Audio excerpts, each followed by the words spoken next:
Fire friend, let me.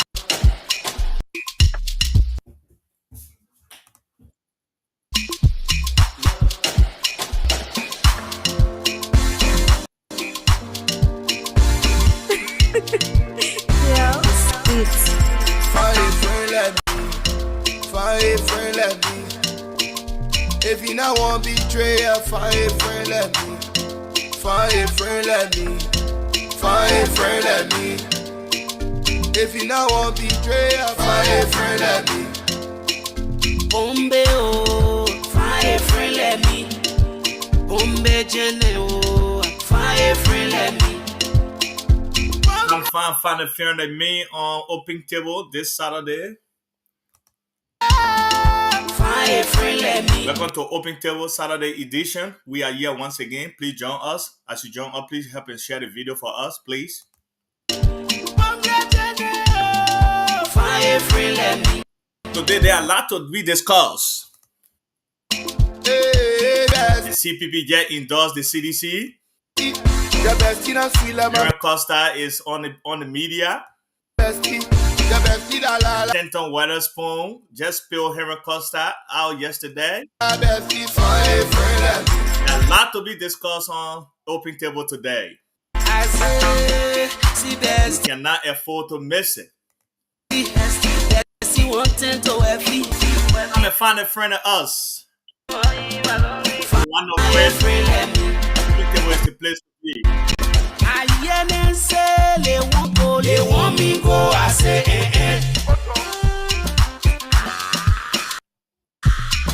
Some of them say they want me go.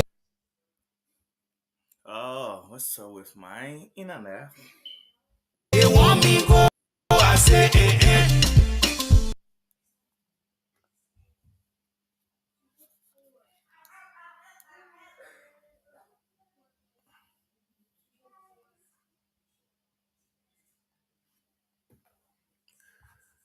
What's up with YouTube? So friends, you're there now.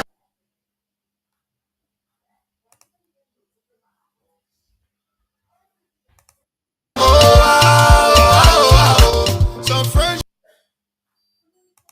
Come on.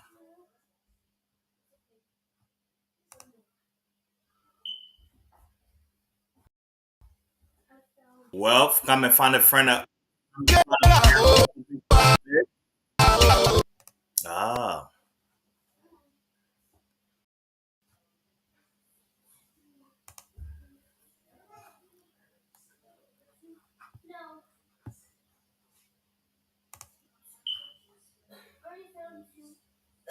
Guys.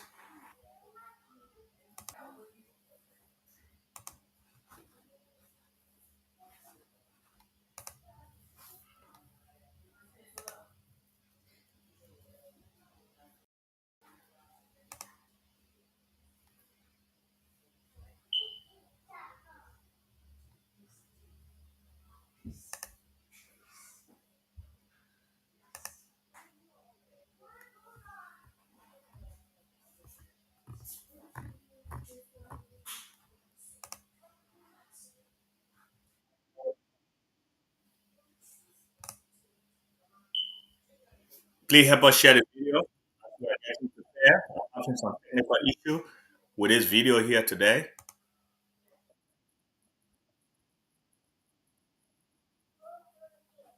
They keep glitching.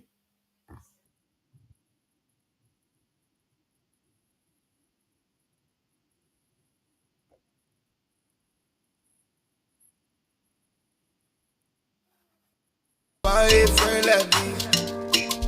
If you not want betray, So on the table today, we are missing the greatest X. fire friend, let me. But in the studio, we have the greatest chairman. Fire friend, Chairman is on with me here today.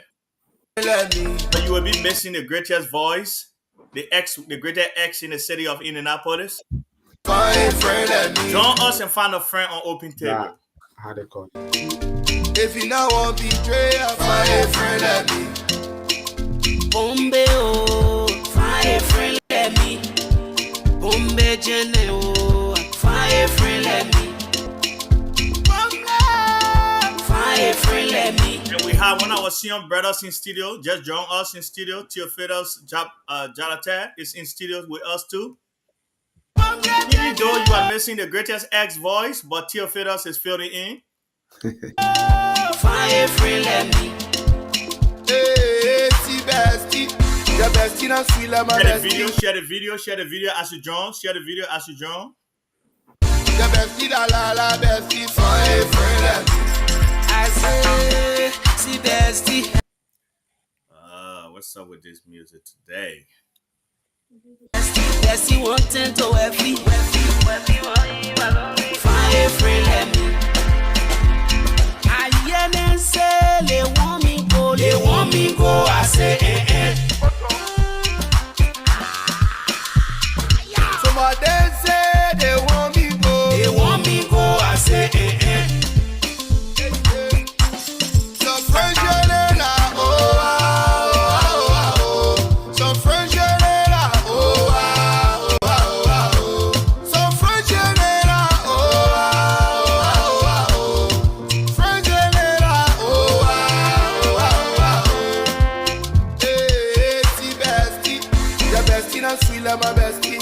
Your bestie la All the bestie on open table, they are all sweet bestie. Fire friend like me. I say, see So I will tell you that if you want a sweet bestie, join us on open table on this Saturday. bestie wanting to happy. Again, there are a lot on our plate. Fire friend, let me. Well, YouTube is not doing us any good today. I know what is going on. They don't want you to hear the good things on open table. The music we play no matter what. Find a friend of us on open table. Join us. As you join us, please help us and share the video.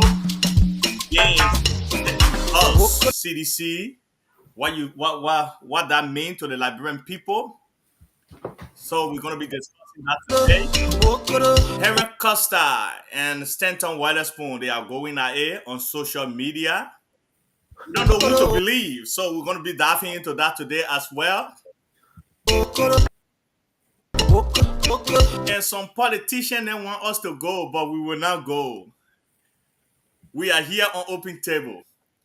Well. Let's dive into this.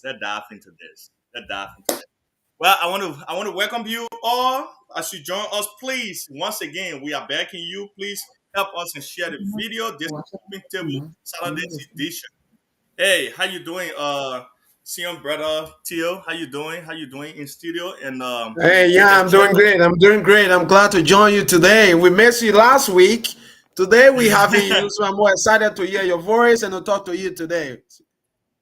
Yeah, thank you, Teal. It is a pleasure once again, a privilege to be to share this platform with you on this Saturday, the greatest Saturday. There is no best time on open table to discuss and to be with a senior brother here on this table.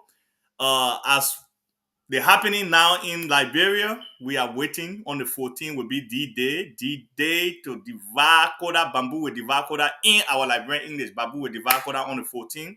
It is a runoff election now between CDC and UP. And there are a lot going on right now. There are a lot unfolding in Liberia right now. We have Stanton Witherspoon and Henry Costa going at it. They're going at it. We don't know who to believe. Who's sharing the money and who doing what with money, everything, the movement of money between Henry Costa and Stanton Witherspoon. Is it money laundering or what? How do we call that?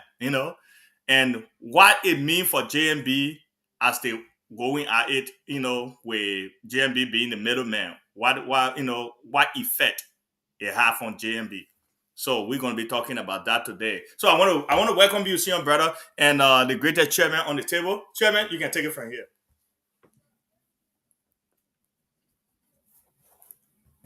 You are muted. Chairman, you are muted. We can't hear you. Good afternoon, good evening, wherever you are. Good morning to people on the other side of the world. And in this United States, especially the Midwestern state, it's afternoon time. So we say good afternoon.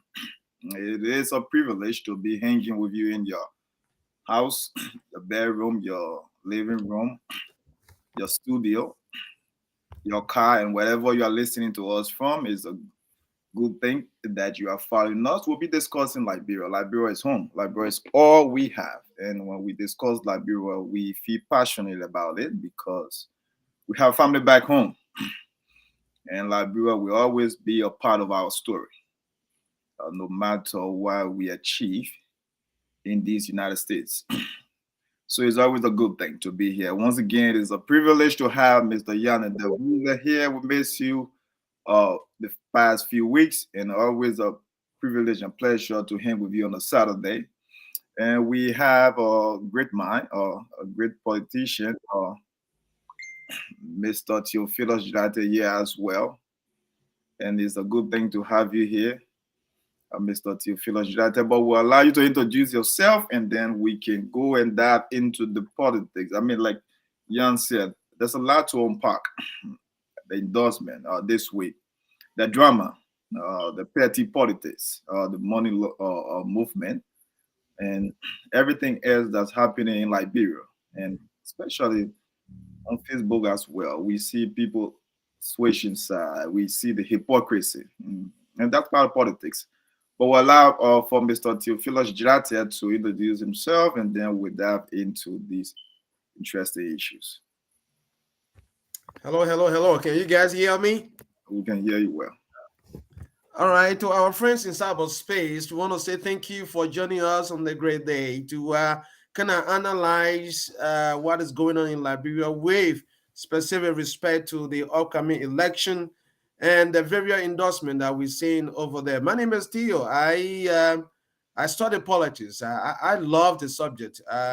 I major in it, even though I'm not practically practicing politics.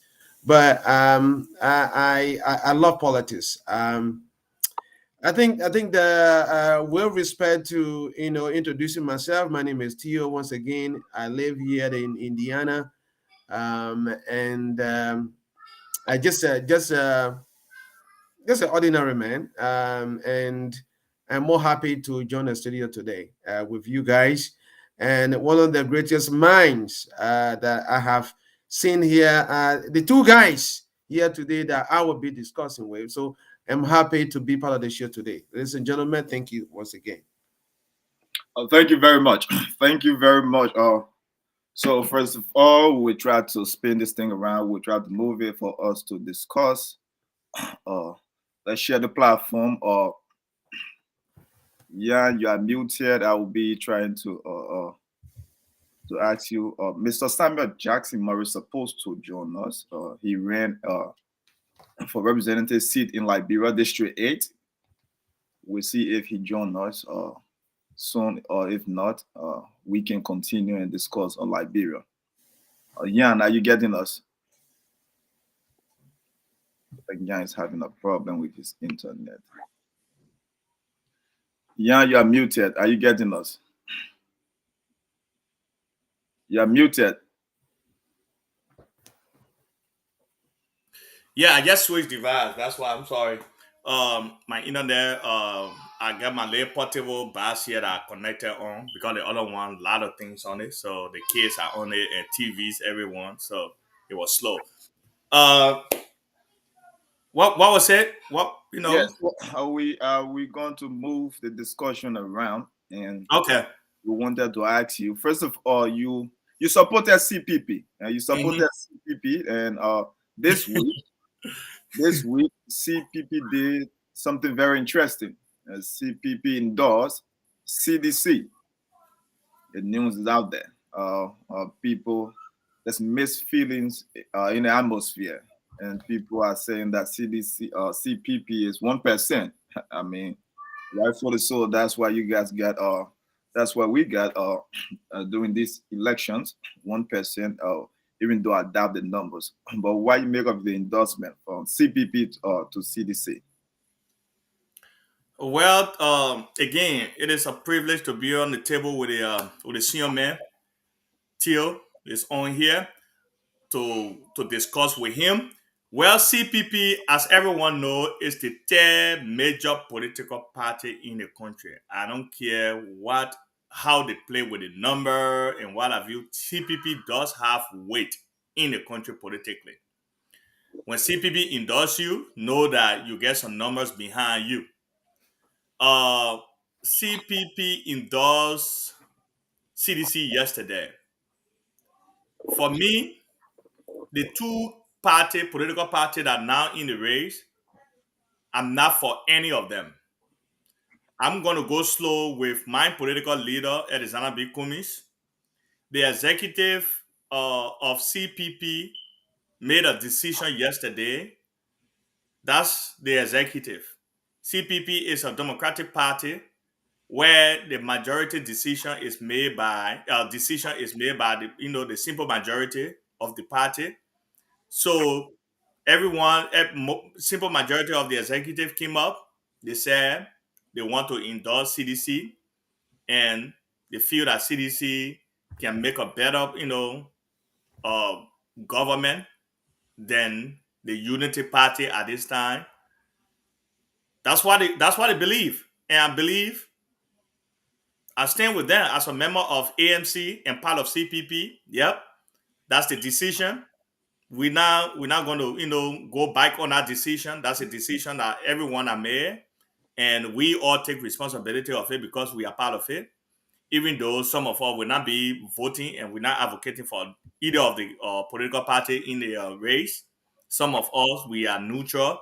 But if the party make a decision, we can, it's every one of our decision. Even though you say you're going slow or not, you're not supporting or not, it still reflect on you as member of the political party. Okay, that's good. So Yan is kind of partially supporting or going with the decision of ANC or CPP to endorse CDC. Also, we'll be asking Mr. Theophilus Giratier about this endorsement. First of all, Mr. Theophilus Giratier should tell us if this is good for the incumbent and if this is going to help CDC to retain their seat, matter of fact, to be re-elected in this runoff. Mr. Theophilus Giratier, what's your take of CPP endorsing CDC? That happened yesterday, if I'm right. Jan, is that right? Yesterday? Yes, yesterday.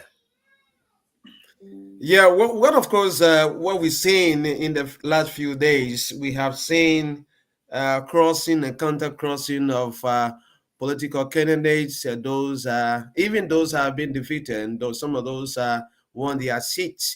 We have seen them switching sides.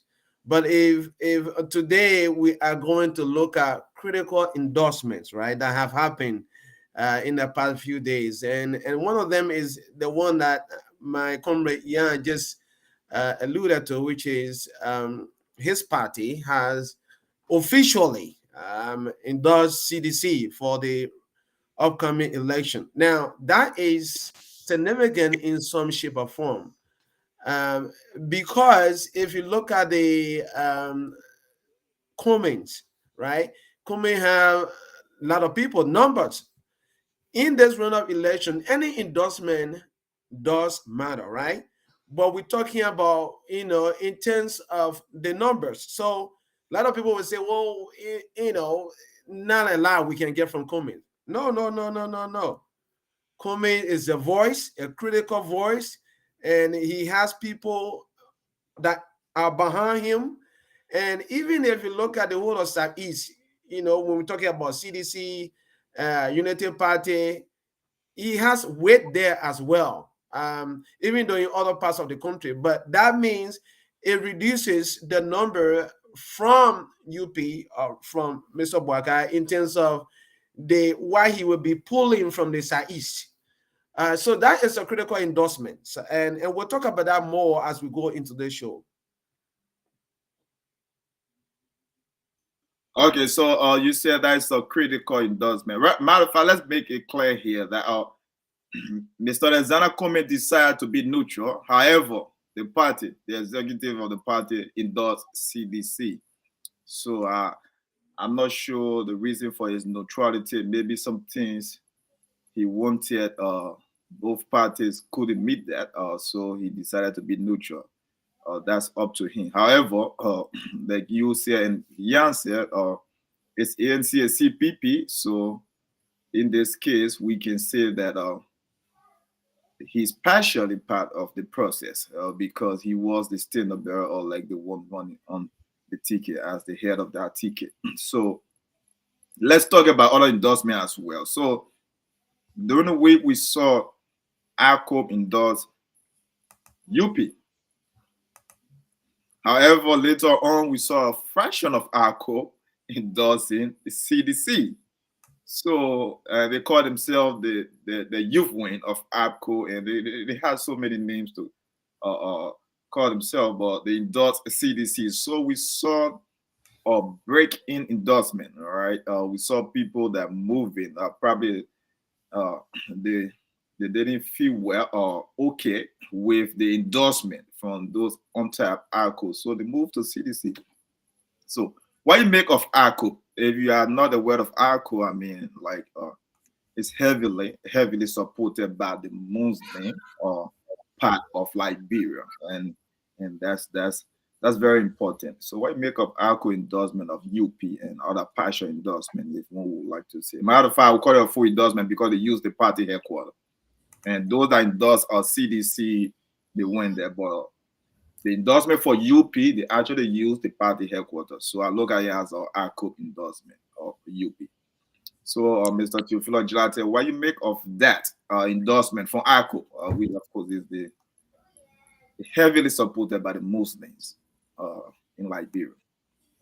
Well, one of the things that we've been following very lately is the candidates, the political parties that are doing these endorsement ceremonies all over Morovia. Now, what he just alluded to is that the UN said that they have endorsed CDC for the upcoming election, although they say, well, the party is now officially endorsing CDC. But if you see the UN endorsing CDC, it's a critical endorsement because it will play out in Morovia, where you have a densely populated, Muslim population in Lofa, in all of this area. You will see that it will play out. If you look at it, though, is that the vast majority of people that voted in Liberia are young people. You don't see the LLA, all of that, going to vote, but the people that are voting actively in Liberia are young people. So the young win from that party endorsing CDC is a critical endorsement. And you will see other days, as part of the practical politics that are playing on the ground. And there is another strategy that the CDC may be using to kind of bite into other political party. Okay, so if you guys not endorsing us officially, maybe you win with endorse us, and if we get that endorsement, then it creates some sort of division within that party in terms of interest. So you see that even though it may not be the official endorsement from the party, but this endorsement has played the party significantly in terms of the intention of the people. And we know that it only favors CDC. It favors CDC in some way and form. So we'll see how it goes in the next coming days. But I would say that this endorsement is a critical endorsement from the youth wing of the party. So in a nutshell, you are saying CDC is trying to use a very familiar tactic in politics here, because in this runoff, a simple majority, straight up. They are not going for a certain 50% simple majority. So if I cannot get an entire meal, I can get bits and pieces of the meal. You don't need a whole apple to be like with you. You can just get a little bit and pieces here and there. It adds up. So CDC trying to get into APCO by getting the youth wing, that's going to add up to their number because it's a simple majority. Right. Simple majority. This is just going to be what is like 49, 51, whatever it is. Simple majority. You just need to get the numbers. Even if we are going to try to win Joseph Boyka by just his own vote. All right. This is the runoff.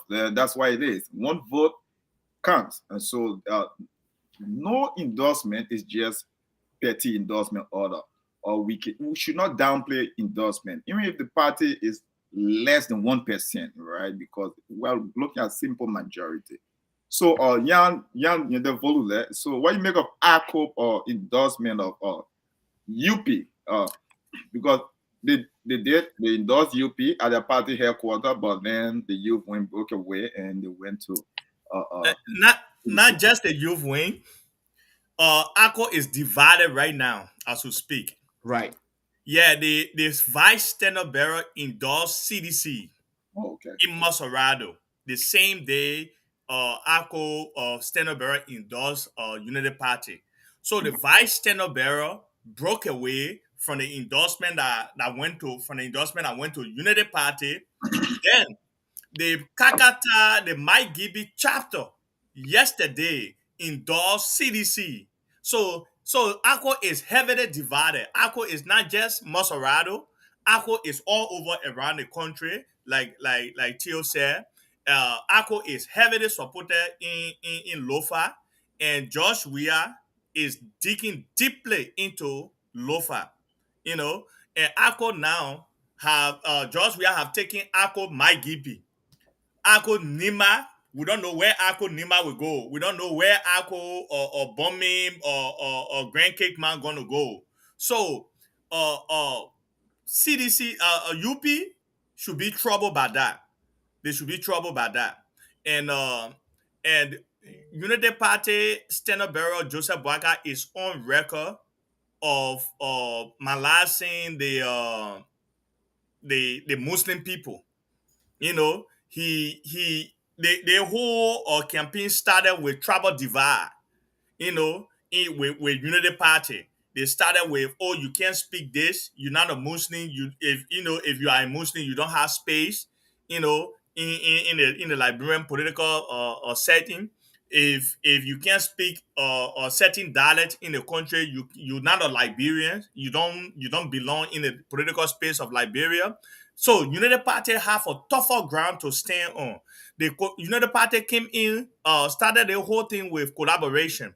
At the end, they left alone. They right now they're standing alone. They're struggling to get people to their side. So all those things playing out right now to the advantage of your CDC. CDC is taking advantage of all those things. So United Party people should be troubled. They should not just limit their whole campaign on social media and Morovia. Yeah, Liberia is not Morovia. Liberia, including the 15 counties of Liberia. But what we're seeing from Unity Party is on the Blue app and Morovia, meaning, especially the second round, we're not really seeing anything happening beside Nima County or both senators from Nima County, kind of moving Nino in Nima County. Other than that, we're not seeing anything moving on right now in other counties beside Maserado and Nima. You are muted, Mr. Chairman. That is that is an interesting point. You said that the vice standard bearer endorsed CDC. Yes. So that's the party is divided, because if the standard bearer is going here and the vice standard bearer is going to the other side, that's big. That's big. So I don't think you can really celebrate it in totality, because the party is actually divided. And like you said, Liberia is really not Morovia. Even though Morovia or Masurado, let's say Masurado, is very, very, very key in this election, because Masurado is the political capital of Liberia. Matter of fact, there are more votes in Masurado than anywhere in Liberia. So I can understand why people are focusing on Masurado. However, you need to win the other side to be able to be president, because you will not be president for Liberia or just Maserati. You're going to be president for the southeastern and the northern whatsoever side of Liberia. So, Mr. Theophilus Gilate, let's talk about Mr. George Weah performing in the southeastern. Matter of fact, the people are crying about tribal politics. They said the southeastern overwhelmingly voted George Weah, and when Weah did nothing for them. What do you make of that statement coming from the people, especially like when sometimes a lot when people are talking tribal politics about the southeastern, and we are talking about especially people that hails from Lofa, where I'm from, and Nimba. These people are very good at tribal politics. I mean, so I really do not understand. For me, I am a Loma man. I was born in Masurado. I do not subscribe to tribal politics. Matter of fact, my parents both are not from the same area or the same region in Liberia. Matter of fact, they are worlds apart. One is from the mountainside, one is from the ocean side. So I really do not take side in this tribal discussion. However, Southeastern overwhelmingly voted for George Weah. Do you think Weah can maintain that level of vote in this runoff, or can he add up, or do you think Joseph Boyka can chip into some of his vote in the Southeastern? Because Jeremiah Cohen is making a case. He says his father is from Southeastern. I think his father is from Standard. Do you think we can perform better? And what do you make of the tribal politics that is being discussed in Liberia and around the world? Of course. Mr. Saleh, you made a very, very critical point. You from you hail your father from the north, your mother from from southeast. So I consider you as the common denominator of Liberian politics, and thank you for raising that point. Now, going back to what you said in terms of southeastern being dishonest to the politics on the ground, is that if you look at the Gone election this last time, the first phase of the first round per se of the election, is that most of the development activities that we see all around the country, it was engineered through different scope, right? One is the CDC-led government. They look at Nimba County, they say, okay, we have Nimba is densely populated. If you want to win election in Nimba, be able to do something to win the votes of the Nimbayans. So what the CDC-led government did was that they carry most of the development activities in Nimba. Now, if you look at the result that came from Nimba, it was significantly huge in terms of those that voted for Bwaka and those that voted for Weah. Not that relatively, because we're looking at the percentage, but we see that the people did not look at the development as a way of making that critical decision. They're looking at, what person from that tribe or who is heading our, because of Prince Johnson, side, we see that they don't look at the development. And so that what happened in Grand Crew, or the people from Grand Crew, even though you didn't see significant development activities from Grand Crew or going into Grand Crew, yet I say that people voted for, and see that tribal connection. That what we telling people that, look, in Liberia, voters, they don't look at policy. They don't look at, government policies. They don't vote on the guidelines of politics. They vote people based on their connection to individuals. So it is true that even though we don't see much development activities going to Grand Crew, but the people will still vote for George Weah, because that their son, right? So you will see that happening again in the upcoming election. But in terms of development, we don't see that. We don't see. Then you look at Bapolu, the hospital that is in Bapolu. You see that hospital. It's one of the hospitals that we can look at and say, okay, that is some of the Western style hospital per se in Liberia. It is not huge, but you can see in terms of its structure and the way they design it. So, but you understand, the people did not look at that. So the people are looking at individuals that are running and their connection to that individual. So with two people just in a race, it becomes less complex for them, right? So we see that where they will go. Now the thing is, let's go back to the factor. One of the significant factors in terms of how this election is going to be influenced. Voters are going to participate. You will look at the element of resources as a significant factor. We said that, look, what is going to happen in the second round is mostly has to do with resources. What CDC is doing tactically is that if they see a party that is resisting in terms of its endorsement, they will throw money into that party to see whether they can back into the wing, the youth wing, or whether they can officially pull that party endorsement to CDC. And we have seen that. You will see money play out. Money is a significant factor going on here. So we'll see that in this coming election. So I would say, yeah, Grand Crew, the people are going to go for their son, Joshua, once again. Okay, thank you very much. Thank you very much that say that the people are going to vote for that son, George Weah.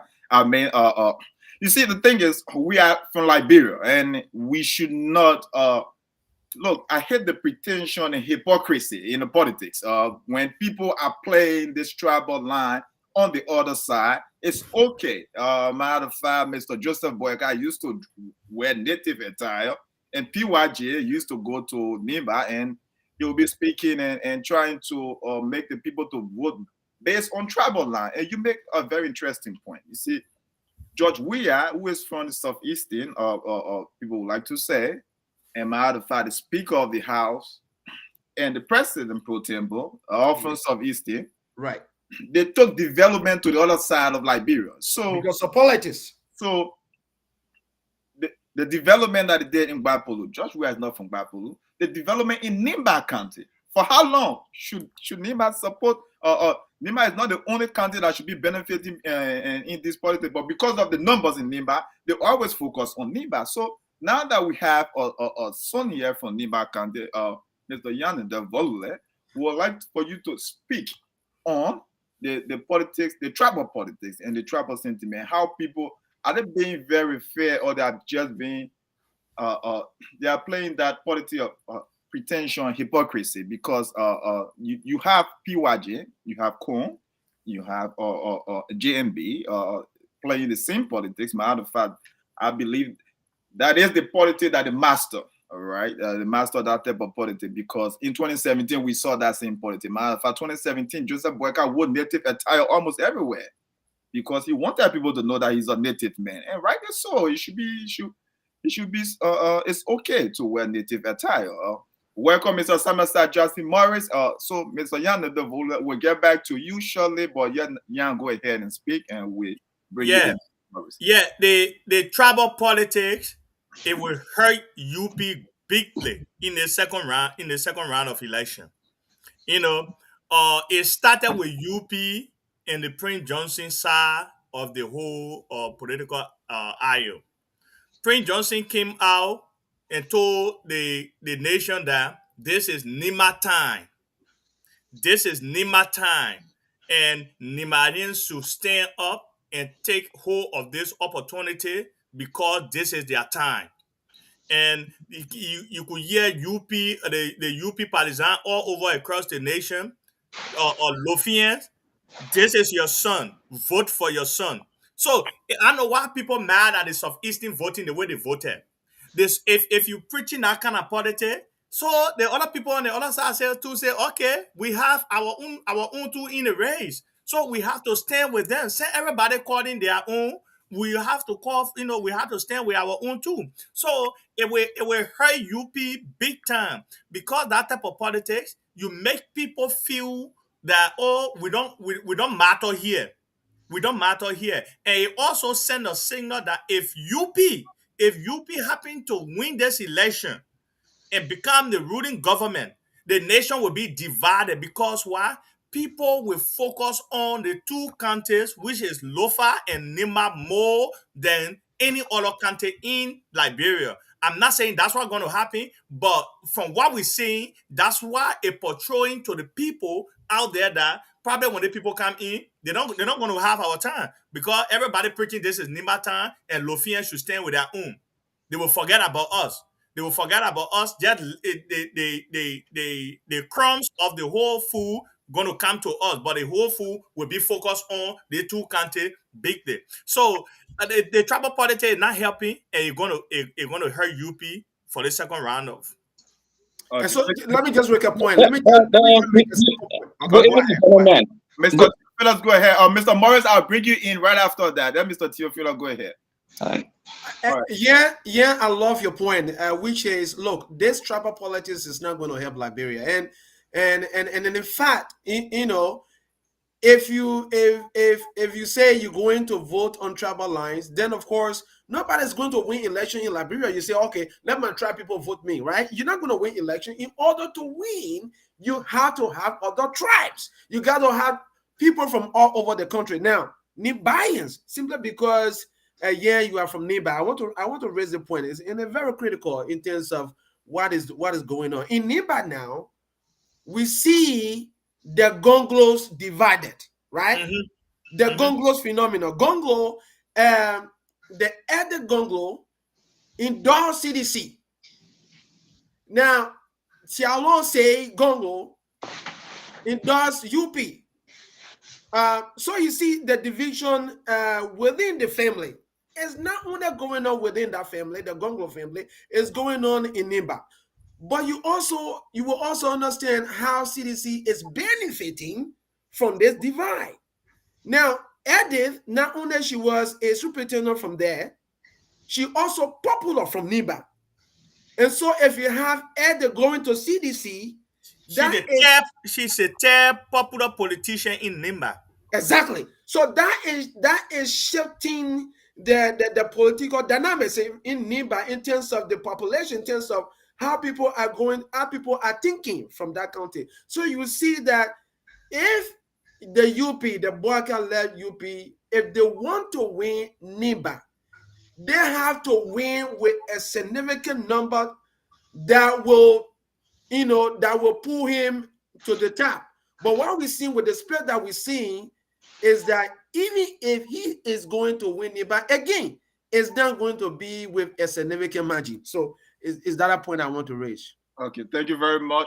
Thank you very much for raising that point. We have all here the Honorable Samuel Sir Jackson Morris, ran in District number 8.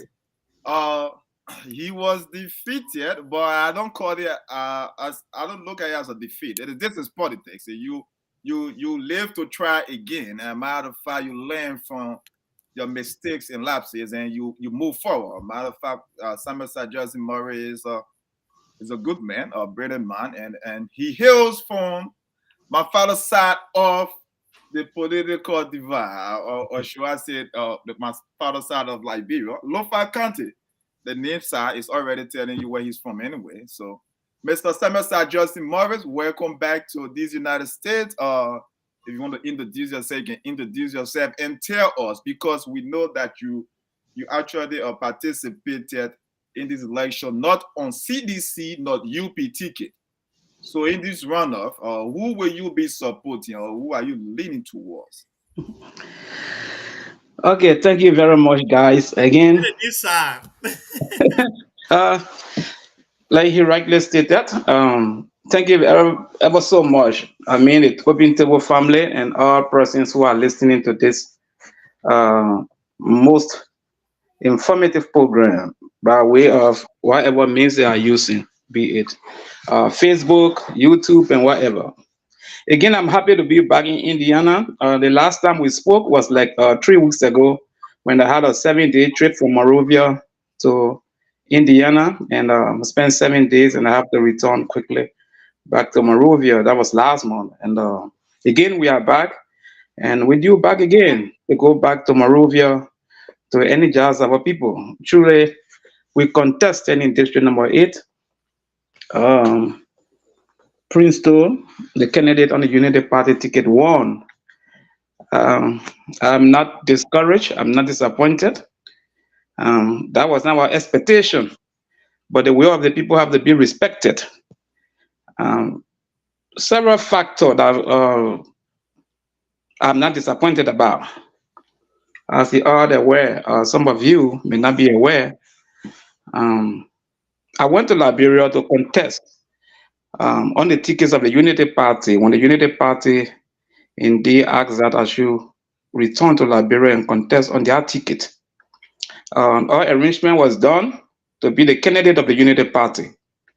And then later on, the coming of Yombly, who later demanded that she have to be compensated to give her support. And in that compensation, she asked for Lofa, Riverset, Grand Bassa, and other districts within Monserrado.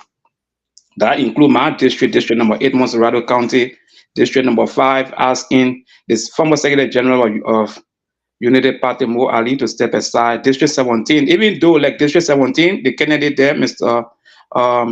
Reverend William Kettle, were officially announced by the Unity Party, and they put their hair on chopping board. That will not work. However, he have to surrender his candidacy of the Unity Party to that of Yombly choice, a lady called Daba, no, not Daba, Margie, anyway, and other districts, just to tell you how it all went.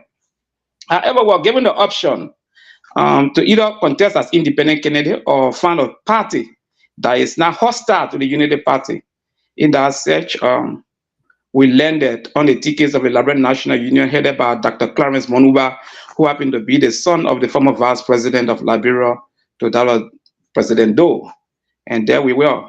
It was a hectic thing, at 11 hours to get to another party ticket, selling the logo of that party ticket. And then you got all your people confused. And if anyone who know the demography of my district, District number 8, politics is a solidarity game.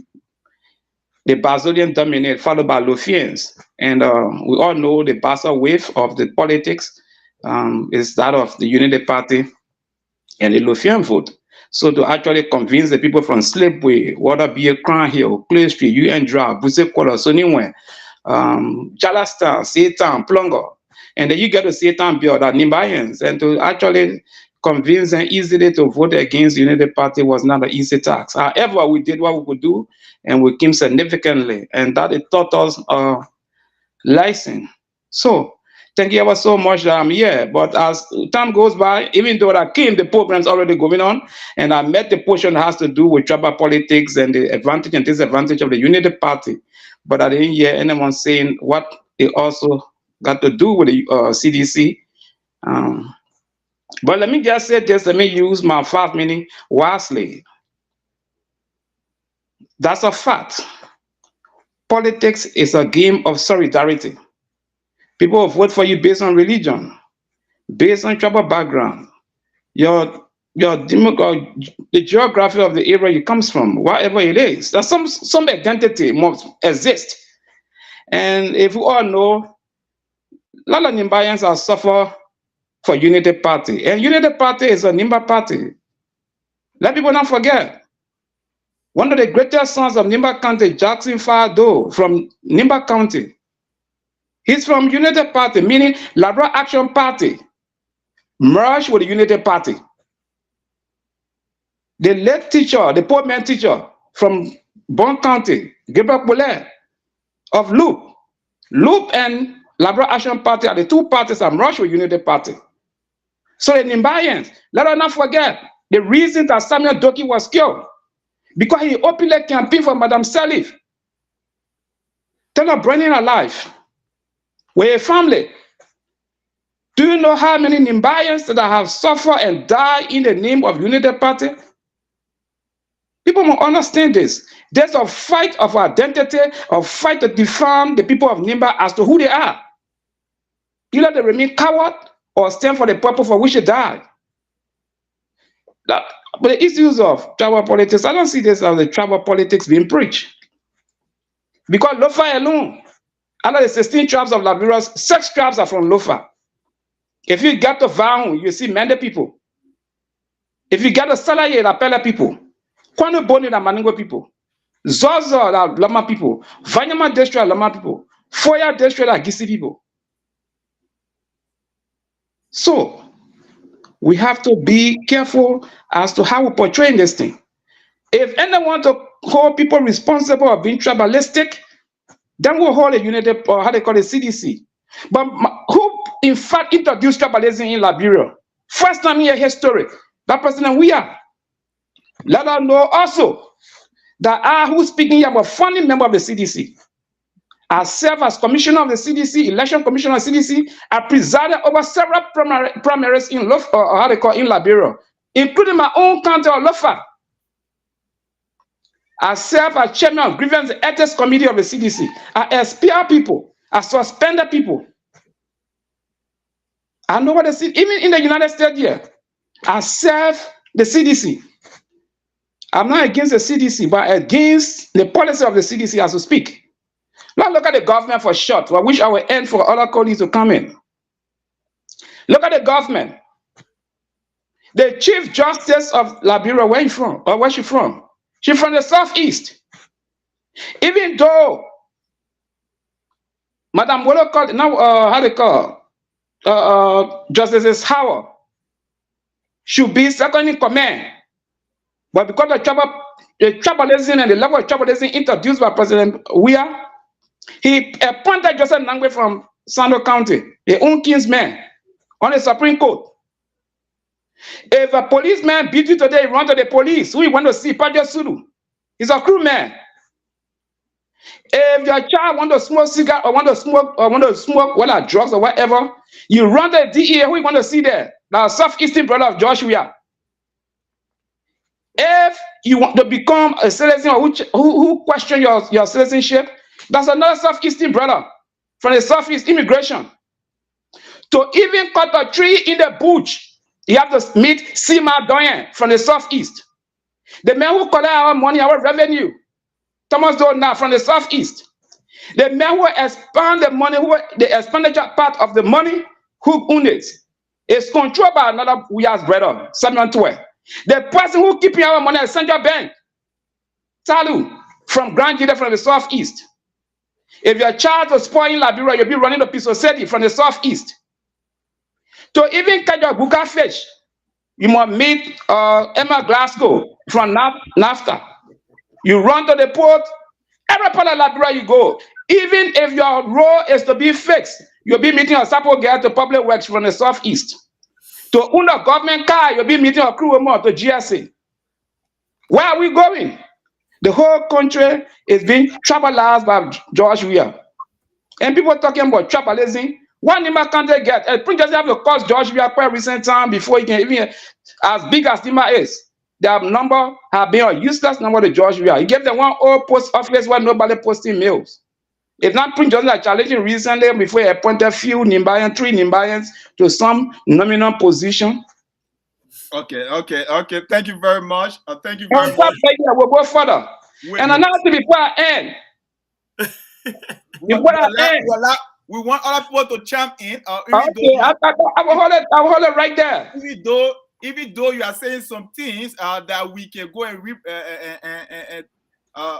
talk about, as a matter of fact, some things you are saying they are not actually correct, but we have to get people to chime in, because before you talk about the Supreme Court or the head of the Supreme Court, do you know that it was a Nima County man that was the head of Supreme Court? No, I'm not talking about them. We're talking about now. We're not talking about them. Listen. We're speaking current. No. That's correct. It was Honor Weah. Francis Kwakwa was Honor Weah. No, but it was not Weah who appointed. It was not Weah who was still the head. No. The point here, listen. There is a tiny position. Listen, now they are confused. The Chief Justice. No. There's a tiny position where they didn't have any power constitutionally to remove the Chief Justice, because the law says the Chief Justice is a tiny position. Absolutely. And they must retire at age 72. So Papa left the Chief Justice's position not because he was 72 years old. And now we appointed Justice Copper. You said, do your research before you come up with an argument. I didn't say we are a point. So you have to give other people the time to talk. Because but you're saying that it was not correct what I said. No, you cannot monopolize the conversation. We have not make progress. We will have other great men coming in. We are didn't appoint Francis Kwakwa for so long. Niba County benefited from politics on a UP. So we are not going to go there. We are going to have other people to explain as well. Thank you. Understand that Niba County benefited from UP. Thank you for that. I thought you were going to say CDC. Yeah. Thank you. When Niba County was benefiting from UP, you guys didn't make all this noise. from Sibo County, but now you guys trying to talk about Southeastern. That But is first not of all, one county. It's not. I'm not from Nimba. Anyway, as you are aware, I'm not from Nimba. I'm a Lofian. Yeah. So hold up. It's not only one county in the Southeastern. Southeastern have more than one counties. But Yeah, six of them. For so long, one county, Nimba County, benefited from government. So when you're talking about Southeastern with so many counties, you have to hold your bridges a little bit and be very cautious how we talk about this politics. But let's go ahead and discuss. I would like to go to first. Let me go to Yan before I go to Mr. Theophilus. Yan, I'll go to you because he did make mention. Matter of fact, he made mention of something very interesting before he went on speaking about we are introducing tribal politics, which I believe we are is not the first president, and that is a blatant lie. To Liberia. However, he did make mention of something that he was part of UP, right? He was part of UP and UP. No, CDC. Oh, okay. No, you were part of UP. He was part of UP to run on the District 8. District 8, he joined UP. He was part of UP to run District 8, but CDC or UP put him off the ticket because Yombly requested, right? Yombly requested that the poor people that she wanted in various position. So UP actually took this very sound man intellectually whatsoever. This son of Lofa County, Joseph Boyka could not protect his brother. His brother was his nephew. I'm a nephew of the incoming president. Joseph Boyka could not protect his nephew, Samuel Sir Justin Morris, and he was relegated to the trash bin of Unity Party. So he left. He left Unity Party because Yombly came and she relegated him. No, not relegated. I don't want to say relegated. That's a misuse of words. That's a misuse of words. Mr. Jassy, you will come back, correct that. Politics is a game of negotiation and solidarity. Yombly came. Not only Samuel Sir Jackson Morris, even Calabar Kotoma, who contested on the ticket of Unity Party that came second to that of Joseph Jala, were asked to step aside. That Yombly must protect. Yombly who was the former chairman of Liberty Party to contest against the Unity Party. Hold up. You spoke, other people said, and Mr. Jassy, you will get you will come back on. You will come back on. Allow other people to speak. We are not doing the LU Palava Hall politics where you want to be talking all day and everybody can just listen to you. So you will come back on. We're moving the thing around. But Yan is going to speak on your issue. So Yan, you want to speak on his issue because there's a problem, right? Yes. And you have been speaking about the ungratefulness of Unity Party. So you can go ahead and speak on that issue. Yeah. As a resident of Indiana, and to see one of my senior brother being humiliated by the Unity Party, I take offense of that. I take serious offense of that. And also, this is a clear manifestation and confirmation that what we've been hearing in the corridor of Liberia, that Unity Party have not taken up power yet. The divine, the sharing power, So Liberian people, you shine your eyes. You shine your eyes as to who to hand over power to at this particular time. You think Unity Party is for you? There is a member of Unity Party, disenchanted Unity Partisan, who, because of the behavior of Phil and who cannot take decision for himself, because of that is a resident of Indiana here where I live. They not win election. And you talk about because of Nyombli, all the Basso people follow. United Party have divided the country more than any other government in the country. You hearing me? Yeah, go ahead. Mr. Jackson. We are hearing you. Mr. Jackson is... Yeah. So, look, you're talking about Prince Johnson. Prince Johnson, 18 years, 18 good years. Now we are giving him another more 9 years, which is going to make him 27 years. He's the longest serving senator of Nima County. If you're talking about Prince Johnson,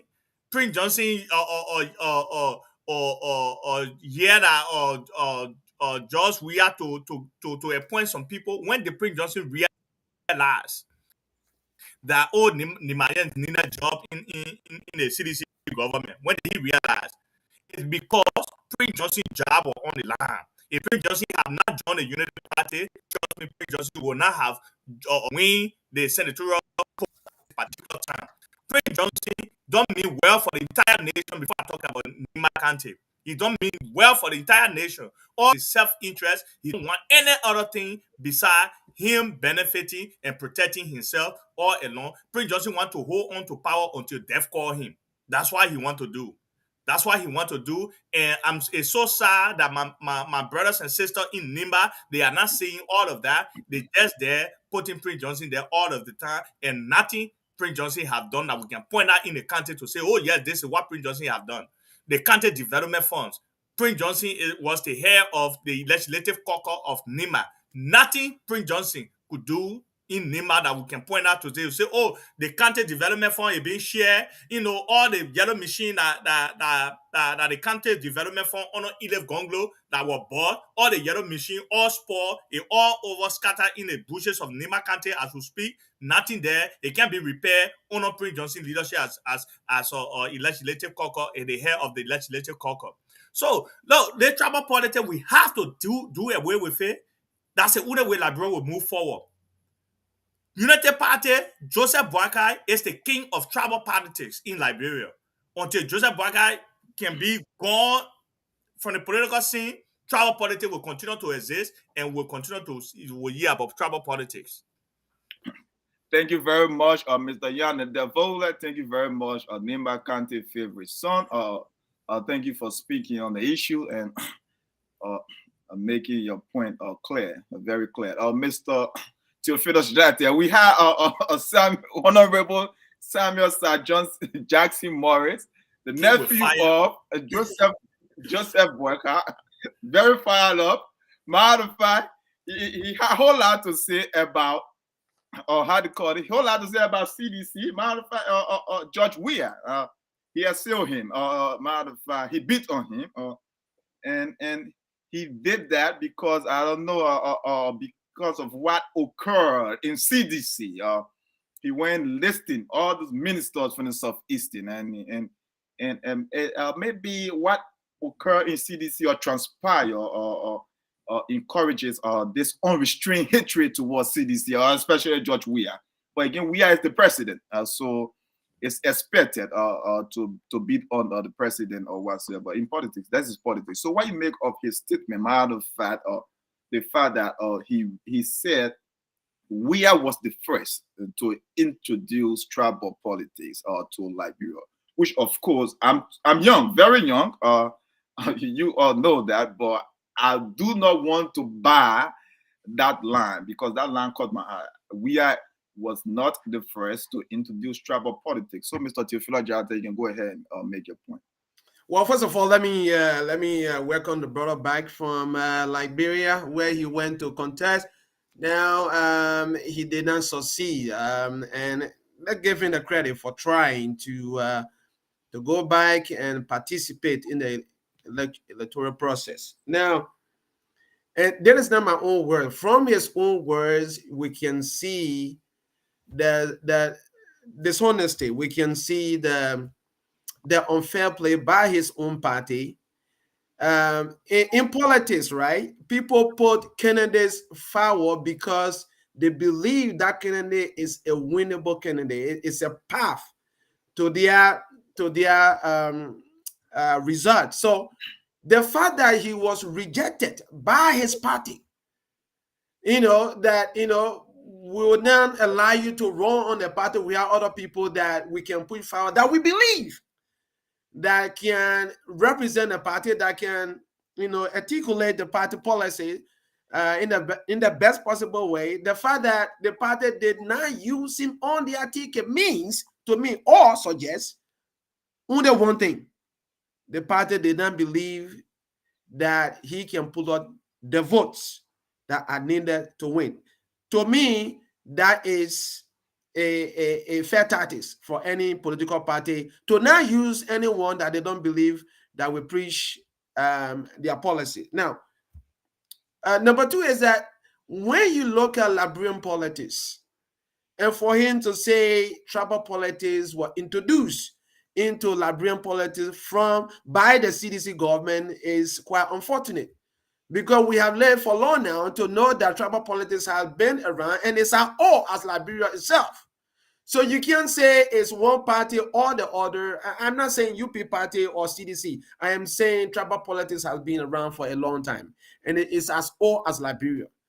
He has done well with history, right? He has done well with history. You know, a lot of things he put forward. He talked about, like, to catch Buga, you got to ask CDC. To catch a catfish, you got to ask CDC. He said all of these things, which might be true, right? But what we see now, this phase of the election is numbers, my brother. Everything that has to do with number, where the numbers coming from, where. So it's what the politics is going to, what the second round is going to boil down to. Is going to boil down to numbers. What we're saying is that, look, when people are saying like Joria is not winning Nimba, it's true, because you have candidate like Prince Johnson, who the people voting into power over and over and again. He's there, but we're seeing that the number is going to reduce significantly coming election, because of the people that endorsing the CDC government, right? But Nimba is not the only place you need to win in order to become the president of the country. You need all the counties from Liberia. You know, not all the counties you need to win, but you need to win not only Nimba, not only Lofa, not only Grand Crew. You need to win a certain number of people votes in order to win. And that vote is not going to come from Nimba and Lofa. No, you got to chip into other counties. And we don't see that movement coming from UP. We don't see them doing well in the Southeast. They have done well significantly in Lofa and Nimba and other places. But from Lofa alone, right, we have 5 districts. CDC won 3 out of the 5. So that can tell you that CDC can go back to Lofa and preach their goal, preach their cause, and they will back significantly into the number from Lofa. And that is the same thing from Nimba. Now we're talking about numbers now. We're not talking about history, right? We're talking about numbers. So what we can say is that it is true that, you know, all of these may have happened in the past, but we believe that what is going to happen is the number. If they don't have the number, they don't win. So I'm hope to hear from you, and I'm going to be very short because I want to give you guys the time to talk as well. Yeah, it's a good thing. I think Mr. Jackson is having a problem with the internet, or he probably will be back. Mr. Chairman, can I just say something real quick before I lose my thought? Yeah, he talked about all those people are in position. Are they not Liberians? Are they not Liberians? Are they not deserve to get a job too, to work? They are all Liberians. We're not looking at tribe here. We're not looking at region. We are looking at Liberians. Liberians who are qualified to do the job. So those people that he called, all those people he called, if it is true, then they are all Liberians that deserve job. The same way he was running behind job. You know, they deserve to work. They are qualified. That didn't work. That didn't do the job and move the country forward. So we should not limit people working, Liberians working, or on a travel line. No, they are Liberians. You know, this is very interesting. The very fact that people would just look at Southeastern, talk about Southeastern like it's one county. That's troubling, you know. Right. Because and when you talk Southeastern, they are not talking about just Grand Crew. They are talking about Sano. They are talking about Maryland. They are talking about other counties over. Grand G there. River says. Over there. That's all. Yes. They are talking about other country over there, and they are saying, we are just giving job. Look, it's not just giving job to just one country. Southeastern, we're talking about so many countries. A matter of fact, some of the most powerful people in the CDC government, they are from Lofa County. Sir Joseph is from Lofa County. The mayor for the biggest city in Liberia is from Lofa County. That's Jefferson Koji. So when you guys want to talk, sometimes they are being the chief of protocol, or how you call her, Finabono from Lofa. Look, sometimes they are being very, very unfair. Sekou Glasgow is from my Gibby.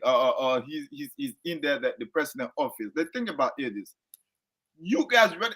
They are talking about a guy who really lived outside of Liberia for a long period of time. Matter of fact, he's not even very much accustomed to the native and the ethnic politics, and that's George Weah. You can say all you want to say. You can say George Weah is the crew, man. George Weah is not more crew than my mom. No. Because she knows a lot about the crew side, the grand crew, and whatsoever. We are just happen to be carrying that name. It's like telling me I'm more Lofian than my father. No, it's not possible. The boy is from there, the guy is from there, the president is from there. That's fine. But look, there's not much you can see that he is really into this ethnic and this native type of politics. Matter of fact, and you look at, let's look at the old man. Let's look at the old man. We gotta be very sincere here. Let's look at Joseph Boyka right now. If you look at Joseph Boyka inner circle, the people that are very close to the party, that make the decision, that are aware of his movement, they are majority from Lofa County. That's not up for debate. Samuel Sajazi Murray want to argue, he can go argue that. They are the Keseli. We can start to name them from Lofa County. Joseph Boyka inner circle at this very moment. Over 60% from Lofa County. So tribal politics is not something that was just introduced, like you said. It's not something that was just introduced now. Tribal politics has been around for a very long time, from way even Totman time. Totman used to travel with his people. Totman used to go look to London and whatsoever with his people. So tribal politics, for us to sit over here and Alex, is something new. It's a new thing to our political space. It's wrong. Very wrong. But however, I would like to thank God that Mr. Samuel Justin Murray is back. I would like to speak on his issue before I bring him back here for him to speak again. Look, Mr. Theophilus Jadate said something important. In politics, people look at the candidate that is possible, that's going to bring the victory, right? The win. So when you, Mr. Morris, was on UP ticket, Mr. Anthony Gifler said, his commenting session, he said you weren't. He said you weren't on UP ticket at no point in time, so you are frustrated. That's what he said, and I don't believe that, because I don't think Mr. Anthony Gifler know more about UP than Mr. Morris. But you both are from Lofa County. You both are my uncles, so I will leave that with you. But to be fair to you, UP, I don't know, you didn't tell us the time that UP took you from on that ticket, because Yombly came around when you're trying to talk to Yombly was this year. So I'm guessing this year, right? Because you were on UP ticket all this while, and then this year Yombly decided. I'm guessing. I'm not in UP because I know Yombly was not satisfied with the pick, the VP pick. So in order to get her back, they have to give her some things she wanted. So which means that occurred this year for you to be booted off the ticket. And you can come and explain that later on or whatsoever. However, that was not fair to you, to be honest. And let's be honest. Why? Because after so long, you build you build a certain campaign, and you build a movement with UP.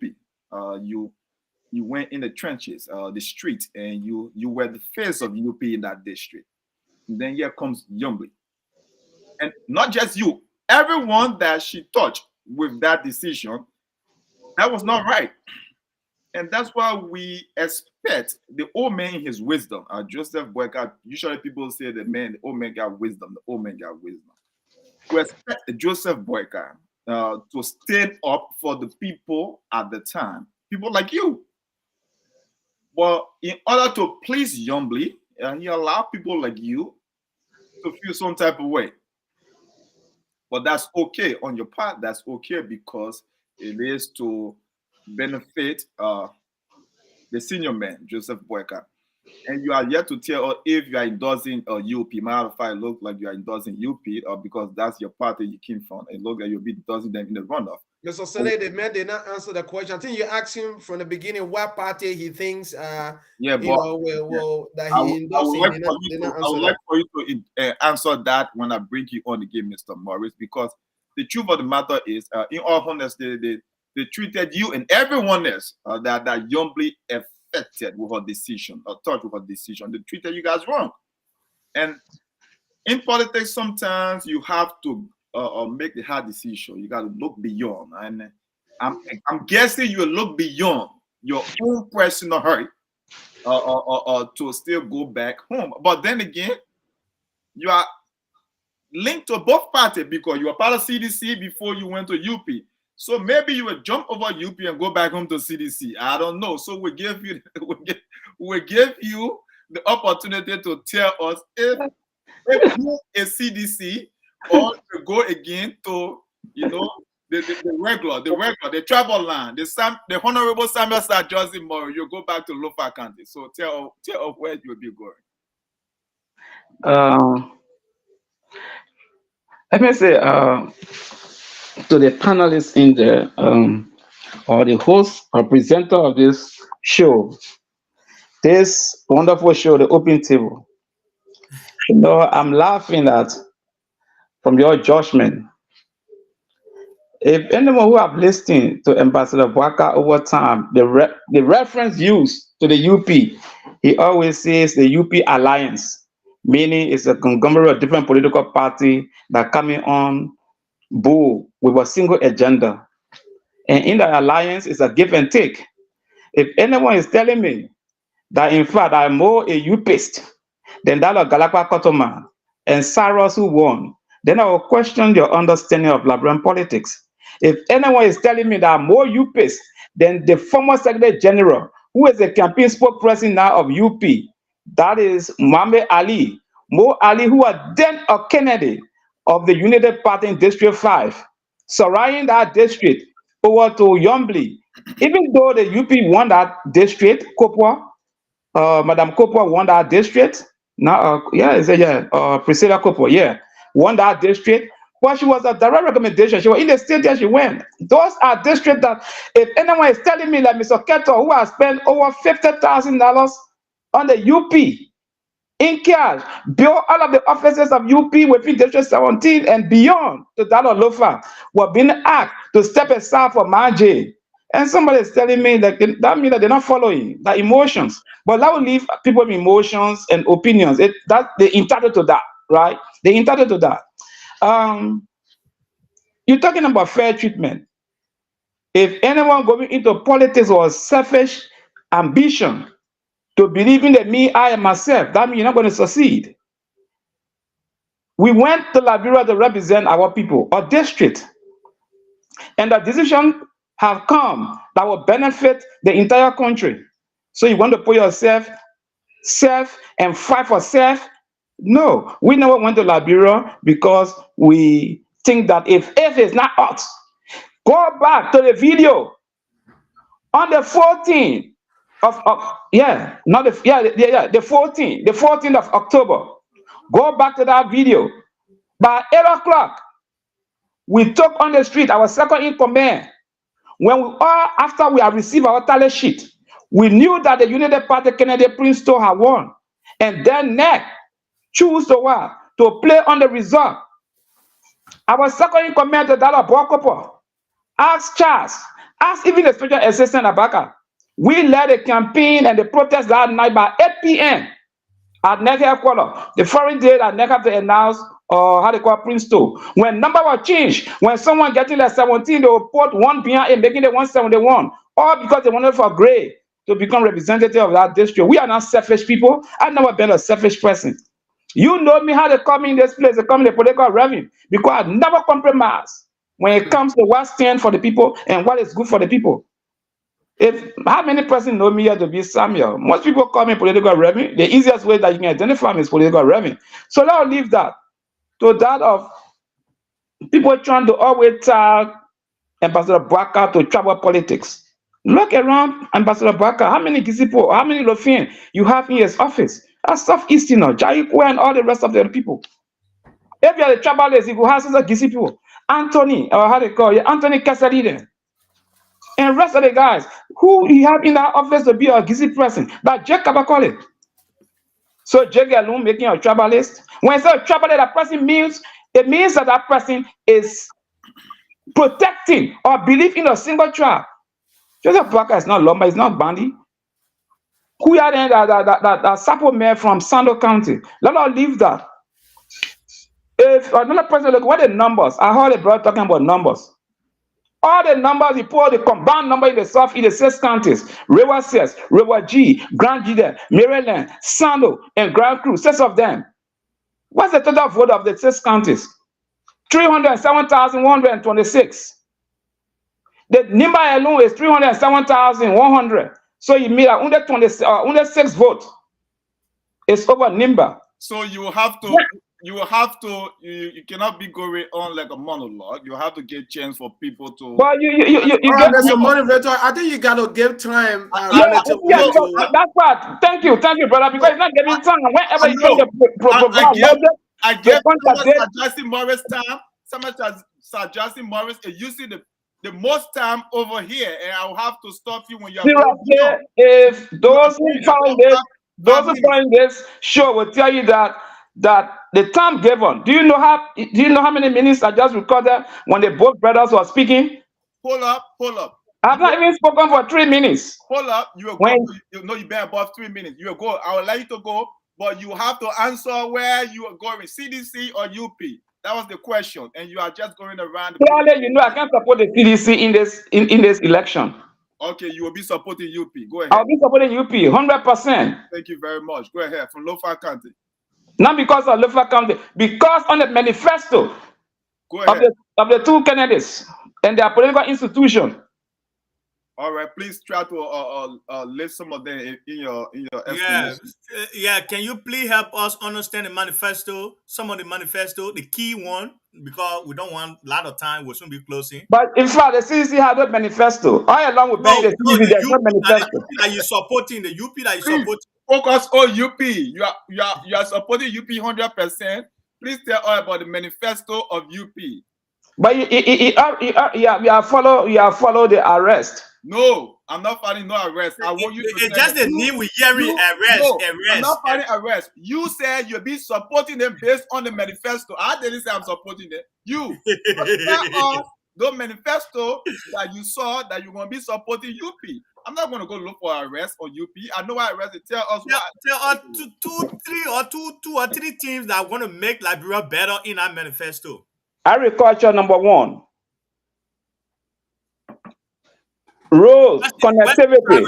What's the track record? Don't go to 1980 and 1970. What's the track record? Tell us about the farm that Joseph Boyka is having in Lofa County. Hey man, if I tell you, like you're telling me that you never been in Lofa, I've been in Wasunga, right? I've been to Lofa. You ever been for ya before? No, I've been to Lofa. Tell me about the farm. Joseph Boyka, is there a farm in Lofa County for Joseph Boyka? Simple question. Yes, you do. Not only in Lofa, in Bombi, in fact, in Bombi, second to that of Snow, I think the only person who had a farm, not even Lofa, leave Lofa alone because he's beyond Lofa. The only person who had a farm in Bombi, like Bombi County, where he was from, the only person who had a farm because the Joseph Boyka farm is Snow. I challenge anyone to say that's a lie. Not just Lofa, leave Lofa. I'm not listening to those propagandists, misguided propagandists who just want to go and lie out there. You compare Boyka, you're talking about, you say arrest, not only Lofa. How the oil palm went to Maryland? It's not Boyka. The two companies you got, the two companies in Maryland are in Maryland today. It was Boyka that initiated the coming of those companies to go to Maryland County. The two palm companies that in Maryland. Can you timeline? You say the timeline? Boyka initiated company going to Maryland when two companies. When Eddie was in power. Are you serious? Yes. When Boyka himself told you say he had no power. And GRV and how they call the other company. Let me start John quick. He activated me. Let him learn. Go ahead. Wait, GRV and how they call the other company. I can better research it quickly. Oh man. Let me not speak emotions here. Go ahead. We're not speaking emotion, but we are not going to learn. We are not going to sit here and learn. Okay, you can do that research. 2 oil companies are in Maryland. Those oil companies have the highest number of employees within Maryland, and was true Boyka initiative when those companies went to Maryland. Go ahead. Yes, you can do your research, and they have the highest number of employees in the Southeast. Gentlemen, What we're talking of here, someone talking about numbers. Our in numbers when you came in, or Joe. Our in numbers. I just told you the 6 counties, you put all their number, combined number together. Nima alone swallow them. You know Boga going to win this time around, Lufa, not less than 85%. You saw the Western Bureau, the entire Western Bureau voted for Unity Party. You go look at Grand Cape Mount, when the founding vice president of Unity Party, Dr. S. Jabadu Kalon, is from Grand Cape Mount. You think the poor of Grand Cape Mount will be done when they had nobody in government to represent them, they had no face? Bombi got in government, in Joshua government? Nothing. Bapol, who do they get in government? Nothing. And you're talking about where? Gentlemen, Liberia have the people of Liberia and all Liberia have to be inclusive. We cannot support they come to a tribal government, ill prepared, inept, less educated people, unguarded, with no manifestos and no clear agenda, based on all they can infuse is to print their fake money that bring in a whole lot of inflation and then pull it into a bucket and take it around in the market that people selling pojo. We're not going to support that common buga dancer. Liberian people are fixed and one man are resolved and will defeat him on the 14th. And the next thing will prosecute him and send the Saw Beach as a common criminal. I rest my case for now. Thank you very much. Okay. Thank you very much. I will allow other people to speak. Will allow other people to speak, even though you are over here. You are talking about emotion, or you are. I can see you are very emotional and That's passionate. how passionate I am to defeat George Weah. That's okay, but you cannot say CDC.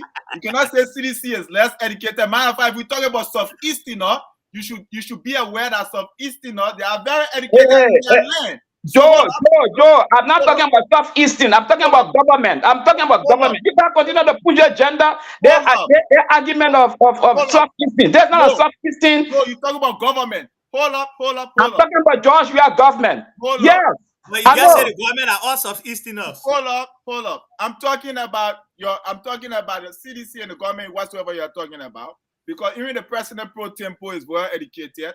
The algorithm speak. He's an elected president. Yes, he's a government, but he's an elected. I mean, Joshua, we're talking about government. First of all, in as much that the government is comprised of 3 branches, but look at your appointees. So the LRA will have people that where in the world a high school graduate will be special assistant to the president? Where in the world? Please wait. Let other people come in. Okay, I surrender, Mr. Hope. If I talk again without your permission, suspend me on the show. Okay, Mr. Theophilus Natia.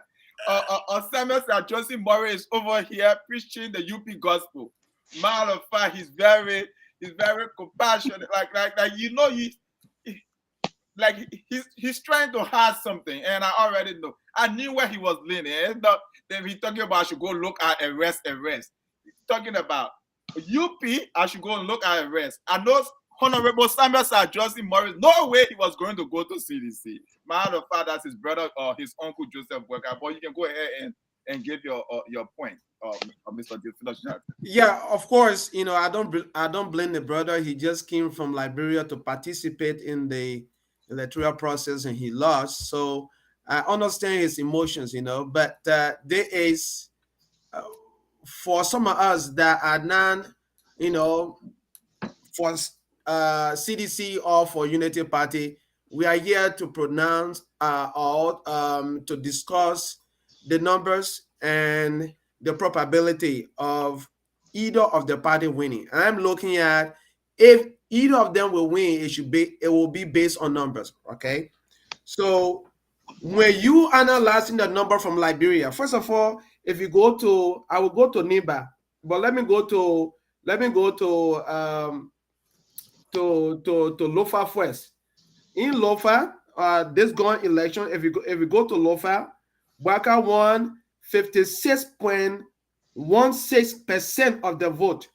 George Weah won 27.37% of the vote. That is from Lofa.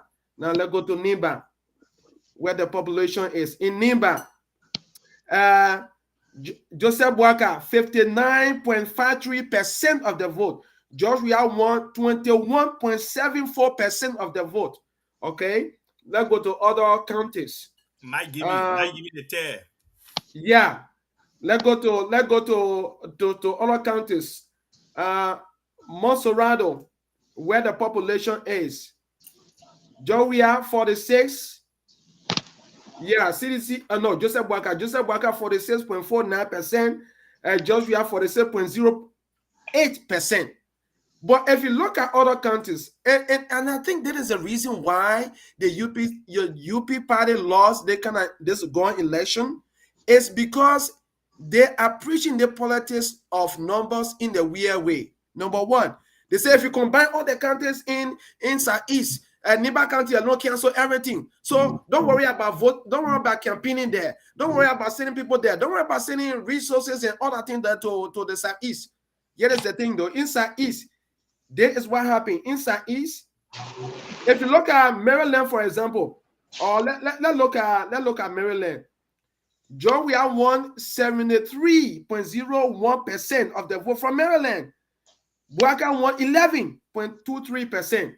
If you look at Grand Crew, George Weah won 79.67%. Boakai won 8.3%. So you may deny these numbers. You may say, okay, everything from Niba cancels, everything from the rest of the country. We will say, okay, but now that is the thing. If you're winning Niba, if you're winning Lofa without a significant margin, a Joker is biting into that number significantly. A Joker is biting into the number from Lofa, from Niba significantly. What we are saying at the end of the day is that you might win that county, but it would not power you to win the election from the rest of the country. So that's what we're saying. So we may preach this history that, all of that. What we're saying is that to win election, you got to have the numbers. So I hope at the end of the day, after the coming election, the brother will come back on this panel and say, Comrades, I apologize for my weird analysis. And you will celebrate the fact that we are providing facts and the probability that the CDC has to win the election. And not because we love CDC, and not because we're voting for CDC. No, we are analyzing the numbers and the probability on the ground that CDC has edge based on the facts that we are just need. So I hope I respect the brother. I respect him most highly. I will respect him, and I respect everyone on this panel. But ideally, we are saying for the coming election, CDC is likely to win based on the fact that they have the resources. Based on number two, people from UP, most of them are demotivated.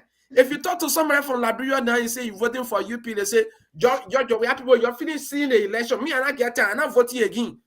So you see that demotivation kicking in within the UP party.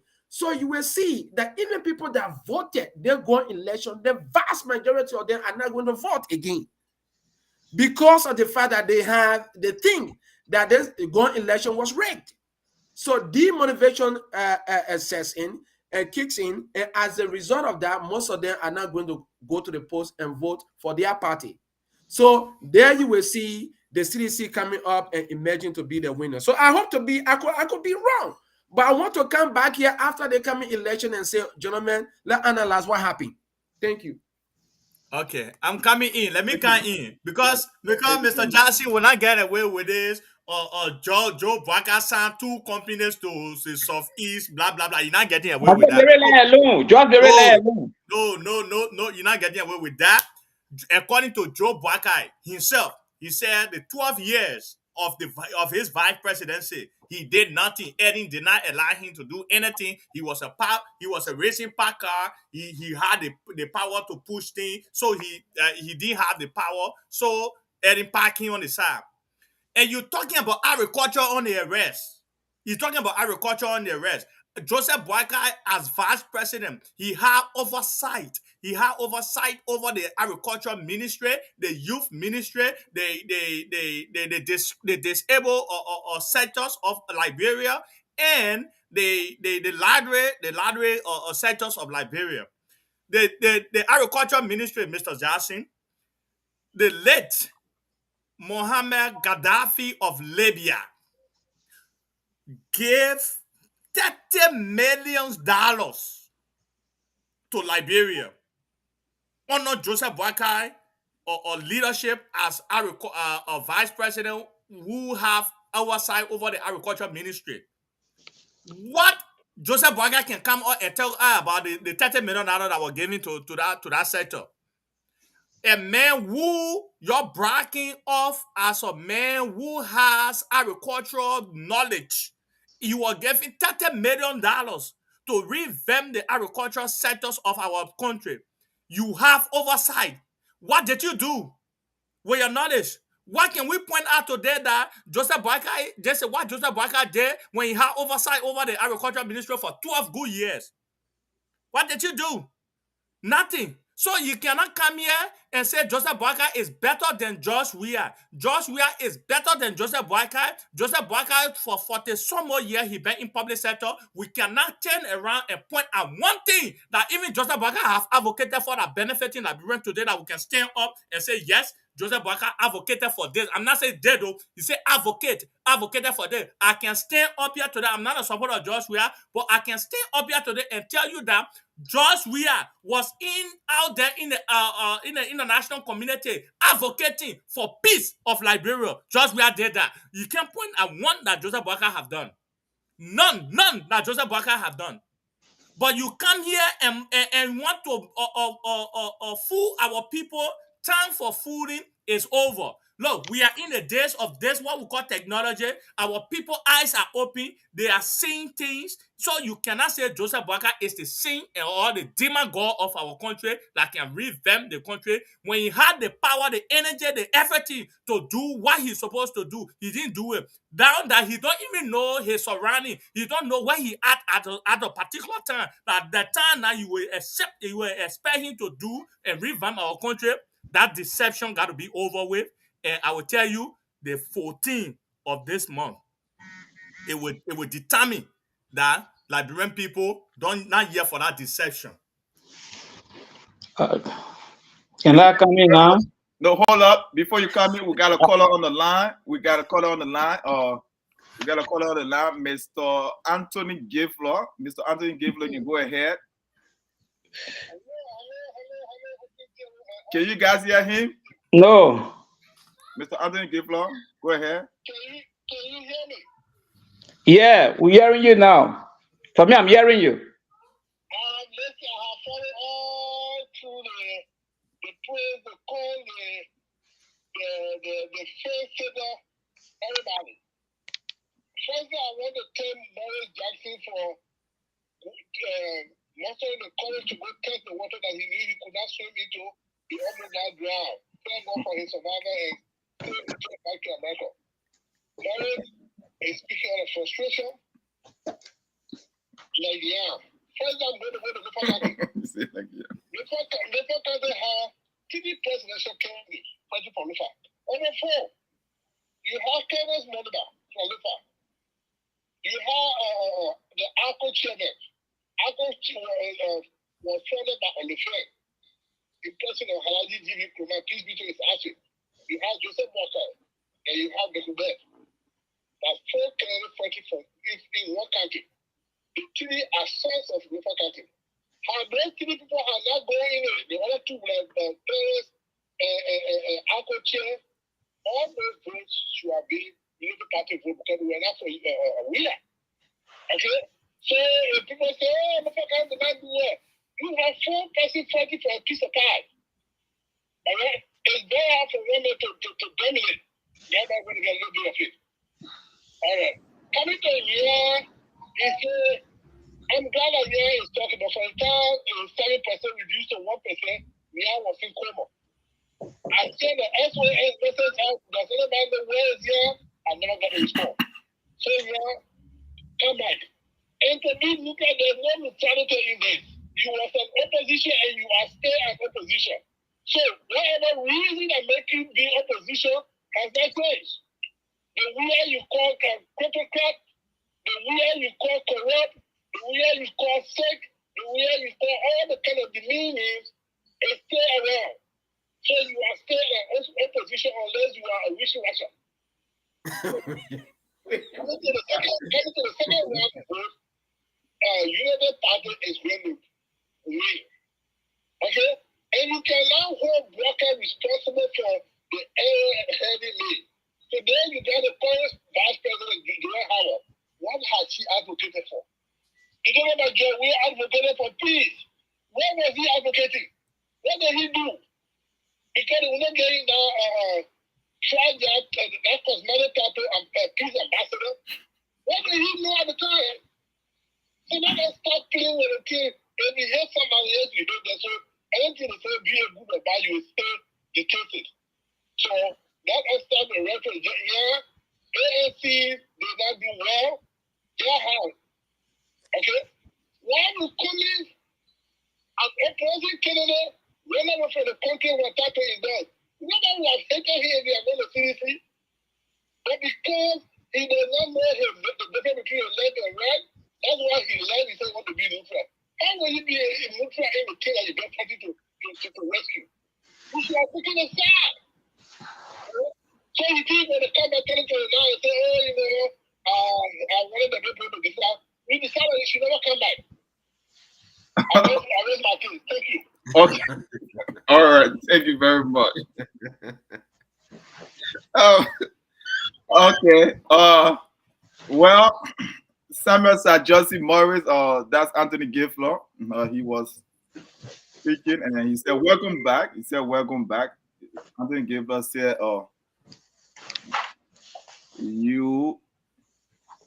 he said you didn't, matter of fact, you are not on the ticket of UP. So that was Anthony Gifler.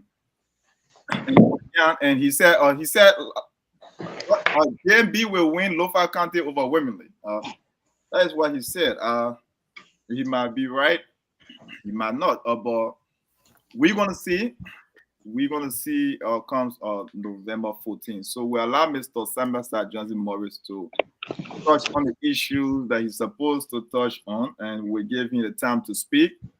And go ahead and speak. I hope you get a comrade time because we know that we're working within a time frame. I'm watching. I don't want him to come over here and dominate the place as if with disrespect to the other contributor analysts on this table. Yeah, so I'm watching his time. I know he's very compassionate about preaching the gospel of Joseph Boyka and trying to make it look like Joseph Boyka is a saint. Even though we know he's not, and telling us that Joseph Boyka took two companies to Maryland and forget about Lofa. But go ahead and speak to all, even though I know that is not true, but go ahead and speak. Okay, thank you for bringing me back. Let me first of all, you all know Anthony Gifler and I is one of the most disgruntled nephew I got. Even if I am to feed him when he's starving, he will still bite my finger. So I know him. He will not support anything that I support. And he can continue to live with such hits, like I told him many days. I'm from Indiana. He's from Indiana. We founded an institution, organization, the Indiana Men's. We all vie for position, and he have a side. An election was held by 1 a.m. Heading the election. I boycotted the election. I protested against that regime. However, my protest brought sanity to that institution. First time, we never have no record system and all that kind of thing. But I'll leave that. I'm back here, and we'll be back in Monrovia, and we'll be again in Liberia whenever the needs be. But to share with you, I tried to share this. I could not share that. I mean, before my departure from Liberia, Uncle and I met. You can see several photos, or I can send you the video between Uncle Boakai, myself, and all of that. But let me say this. To Yan, you're an informed and educated person. You don't know how many persons are listening because I've shared this show. Thousands of people out there that are listening, and they may listen later. And you want to be on record for whatever you say here when they are not substantiated. You want to be on record for different things. The Libyan government, Mohammed Gaddafi never gave money to agriculture ministry. An individual Liberian, I need to be protected, Mr. Moderator. I need to be protected. Yeah, allow the man to. Yeah, I need to be protected. You can come back and make your authority. But let me. Wait, sorry, Mr. Johnson. Let me stop you. Let me try to protect you in the process. Allow the man to speak. He's being timed. I'm timing him, and then after that, I will bring you in. Whatever proof you have, you will say again on this platform. We will talk and we'll make counter arguments. You will show your proof, but allow him to go ahead. Mr. Morris, you are protected. Yeah, a private Liberian, Mr. McIntosh, went to Libya. He met the president of Libya, Gaddafi, then late. He negotiated for the coming of ADA Lab as a private company belonging to him. When he got to Liberia, he met other people and they recommended him to the vice president. The vice president lobbied because of the vast land we have in Lofa County to see the ADA Lab as a private institution, as a private company belonging to Mr. McIntosh. Winter McIntosh went to Lofa. A man who took the company have no agriculture background. He never did enough feasibility study. He never brought operators of those machines. He took them to Liberia in a country that don't have the kinds of industrial farming. And who, if you have seen Mr. McIntosh, you know that this guy is a waster of money. But however, ADA Lab collapsed. The money never went to agriculture ministry as stated by Yan. The money never came to the government of Liberia, but it went directly to Mr. McIntosh and all of the machines. And the 30 million that you're talking about in that cash, it encompasses of those machines that went. Everything was labeled, shipment whatsoever. That's why the total came to that $30 million. So not $30 million cash that went to Liberia or through Mr. McIntosh. I'm not defending Mr. McIntosh, but I just want to tell you a little historicity of that of ADA Lab. So then you talk about George Weah helping people. George Weah will be prosecuted for robbing Liberia since 1990. But the recent one to count on, that was 1992 when George Weah went into contracts, committing Liberia to the contract of Diadora. When he received the $7 million for the Lone Star, committing Liberian national team to Diadora. He received $7 million to promote Diadora.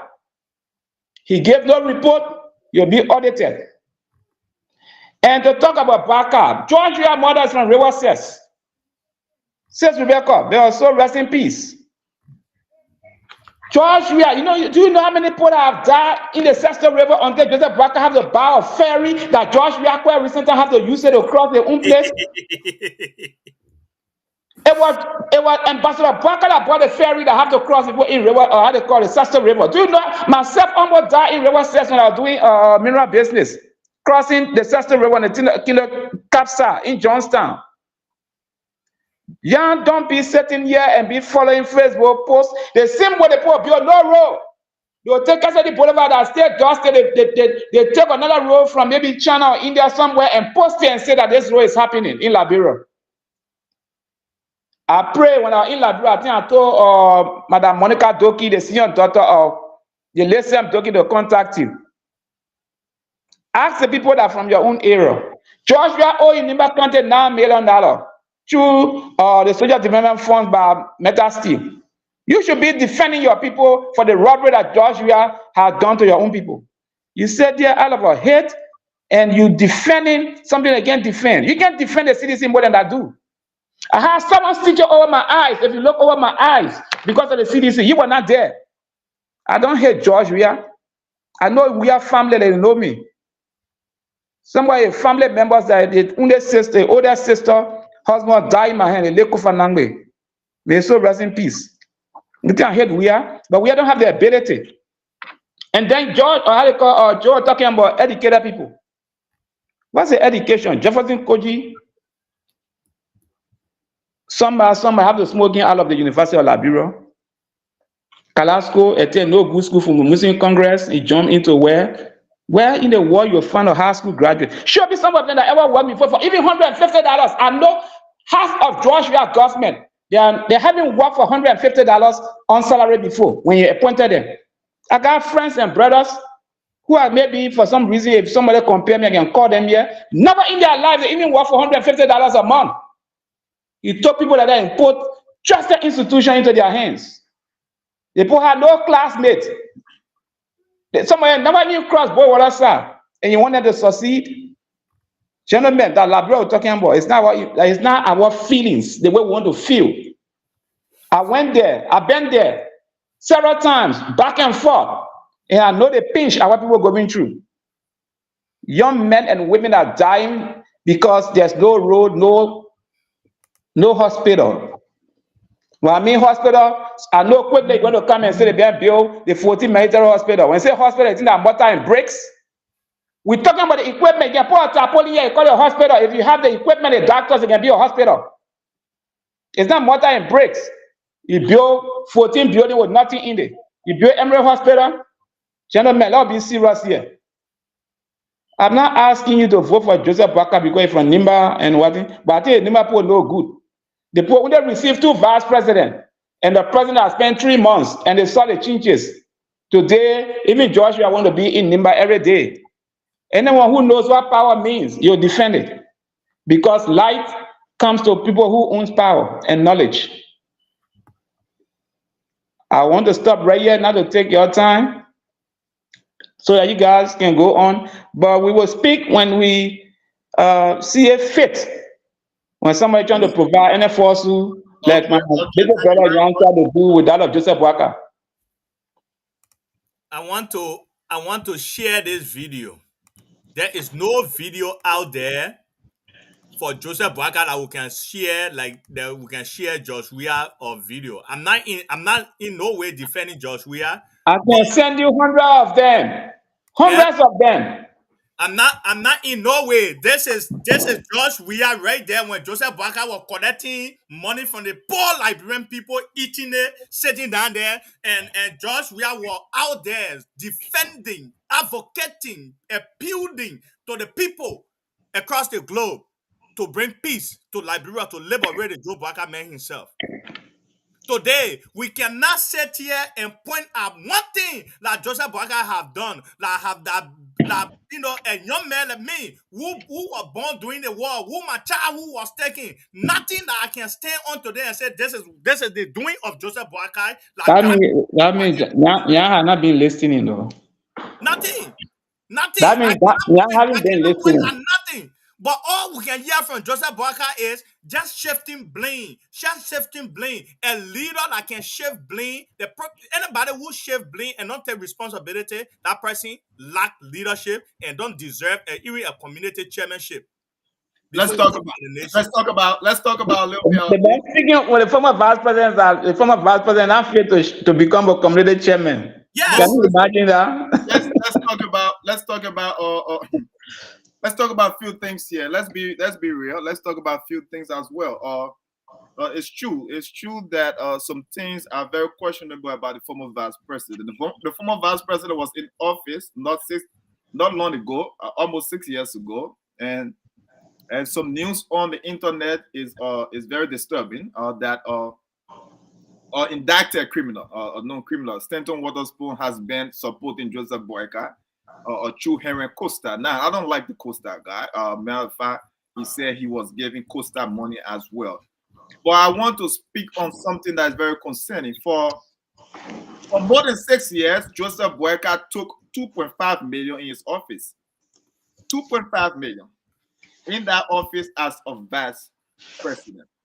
For more than 6 years, Joseph Boyka was the head of the Senate. We know that to pass all these concessions, you will get some envelope. Why should a vice president in Joseph Boyka at this time, just 6 years after leaving power, depend on a character that is so tainted to take care of his livelihood?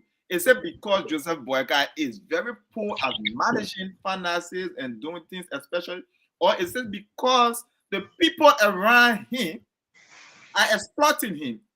Because you cannot explain honestly that a vice president should be living on the pocket of someone in these United States. As a matter of fact, I was very disheartened. I was heartbroken. For Henry Costa, I don't care about Henry Costa. He can plead his case for whatsoever. But for Joseph Boyka to be living in the pocket of Stanton Waterspoon is very disturbing. It shows that if the standard bearer is struggling, the people around him are struggling as well. So the change that they are talking about bringing, we have a lot of hungry fellows, a lot of people that are job seeking, a lot of people that are their pocket are deep down empty pockets around Joseph Boyka because they cannot even put their fantasy around this old man to take care of him, that he rely on the tinted character to take care of him. Matter of fact, I'm his nephew. Joseph Boyka as a nephew, I could even help to contribute to take care of Joseph Boyka, honestly. And that money will not be coming from a tinted character point of view. So why should a vice president be taking support from someone who is in these United States? His record is out there, tinted character, and you are talking about fighting corruption. How are you fighting corruption when you are being supported overwhelmingly by a corrupt individual? And that's disturbing. So, Mr.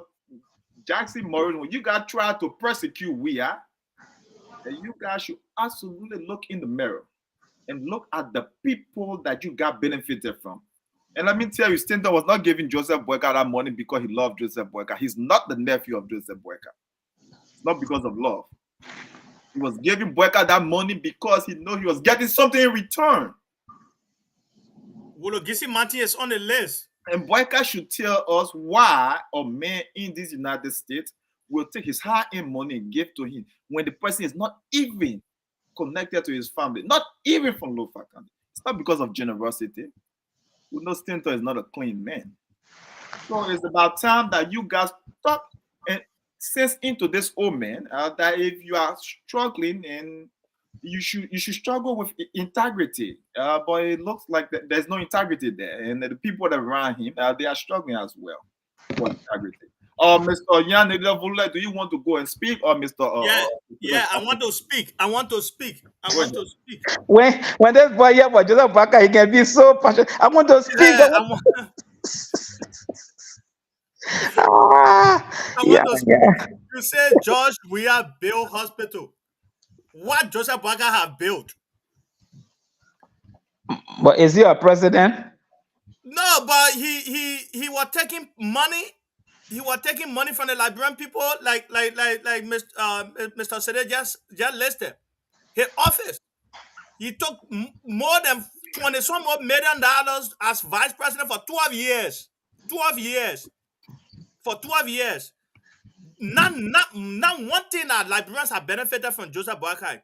Look, George Weah, when you compare the 6 years of George Weah to that of Joseph Boyka in Eddie's 6 years, first 6 years, George Weah have done more things than the first year of Eddie and Joe Boyka.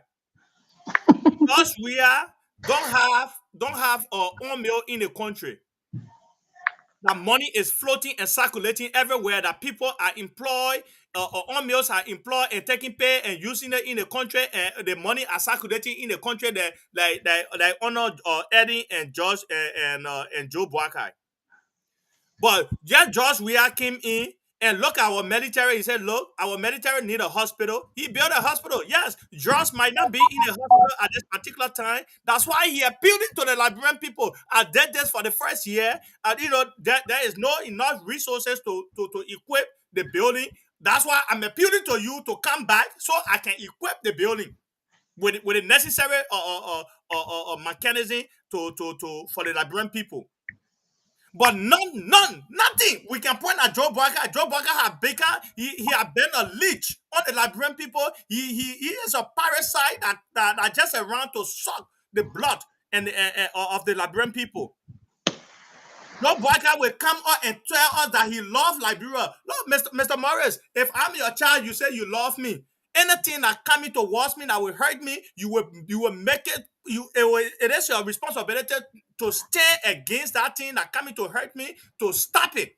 But yes, the man for all the time, he been sitting down, benefiting from corruption, benefiting from all the dubious things that got Liberia to where it is today, that George Weah inherited.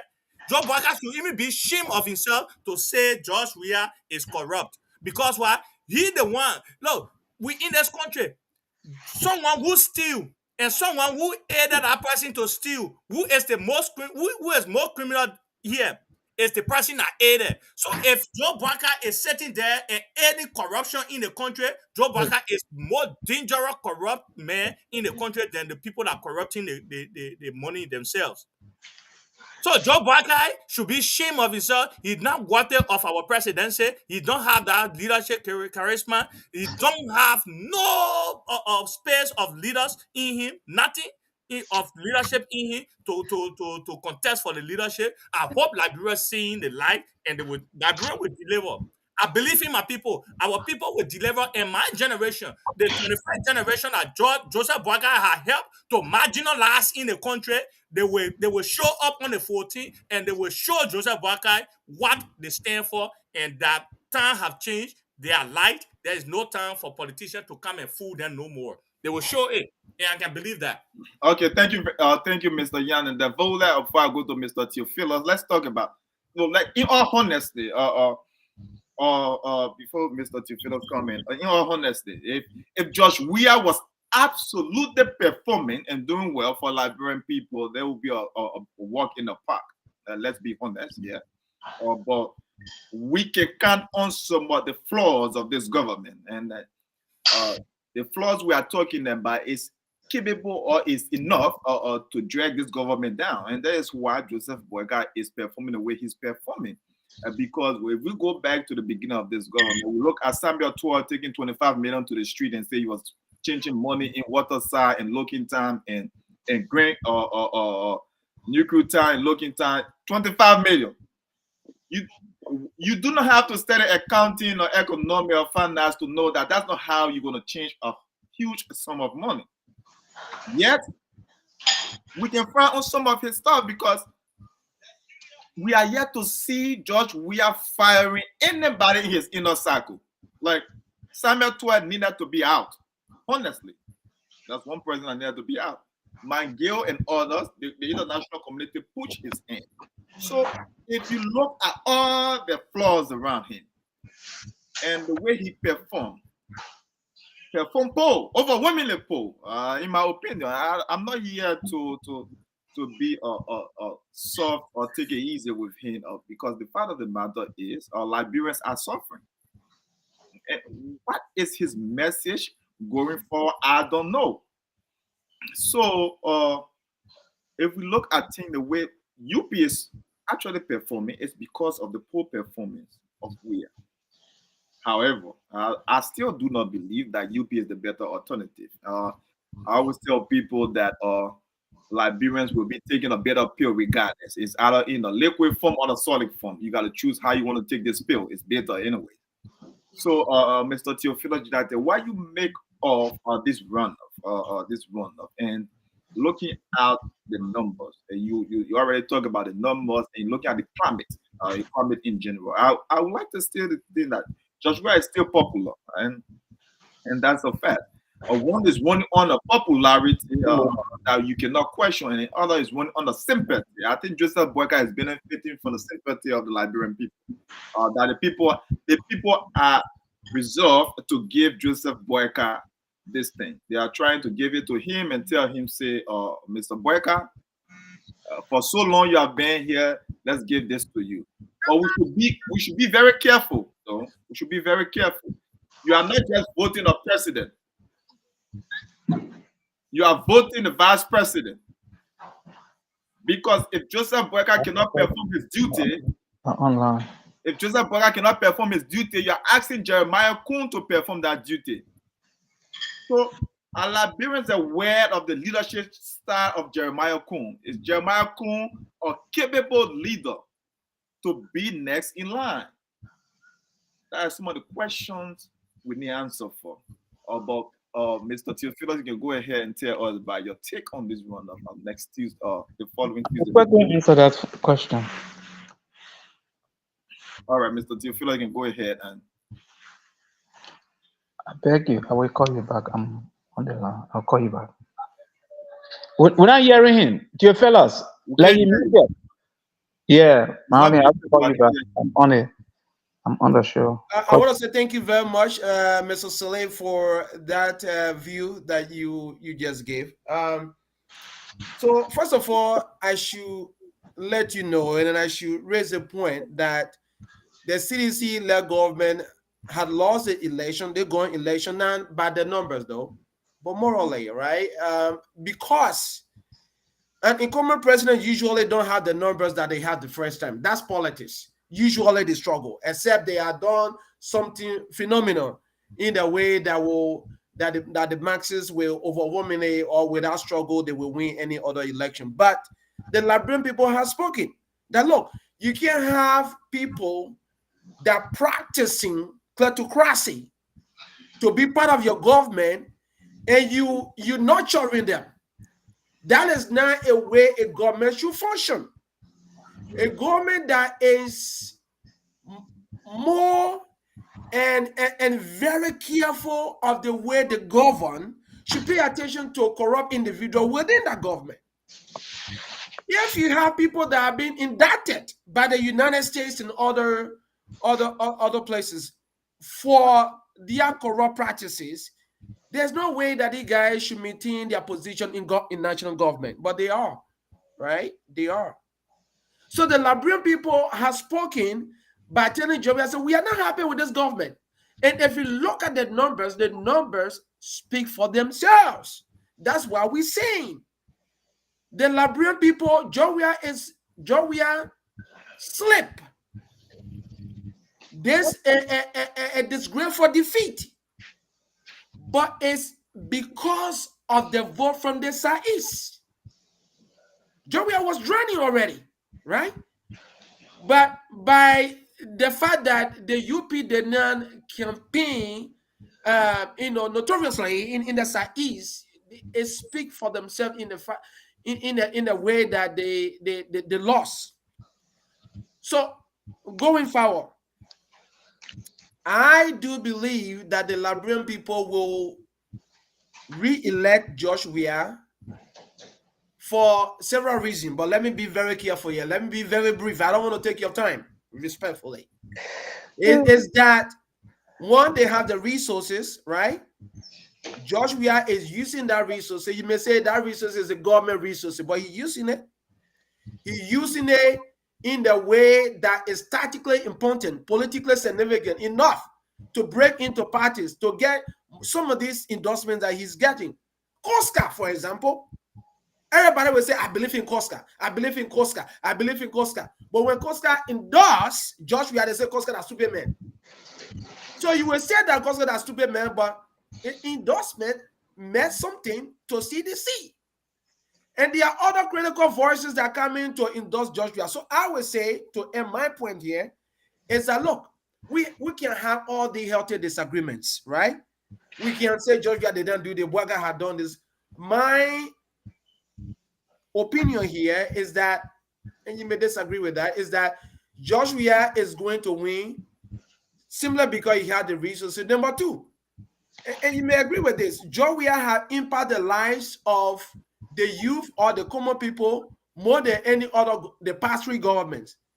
The past two governments, the Taylor and the Salih government. Joe Weah have impacted the lives of the ordinary people, ordinary Liberians, to some extent more than these the two past governments that we have. So we can argue that you can disagree with that, but for that, I believe strongly that with the election coming in, with the single majority, Georgia had the edge to win because of what he has done and because of the numbers and because of the fact that now it's clear option, either we are or either UP. People will likely go to we are, and we are seeing this in based on the endorsement. So I want to stop there. Okay, thank you very much.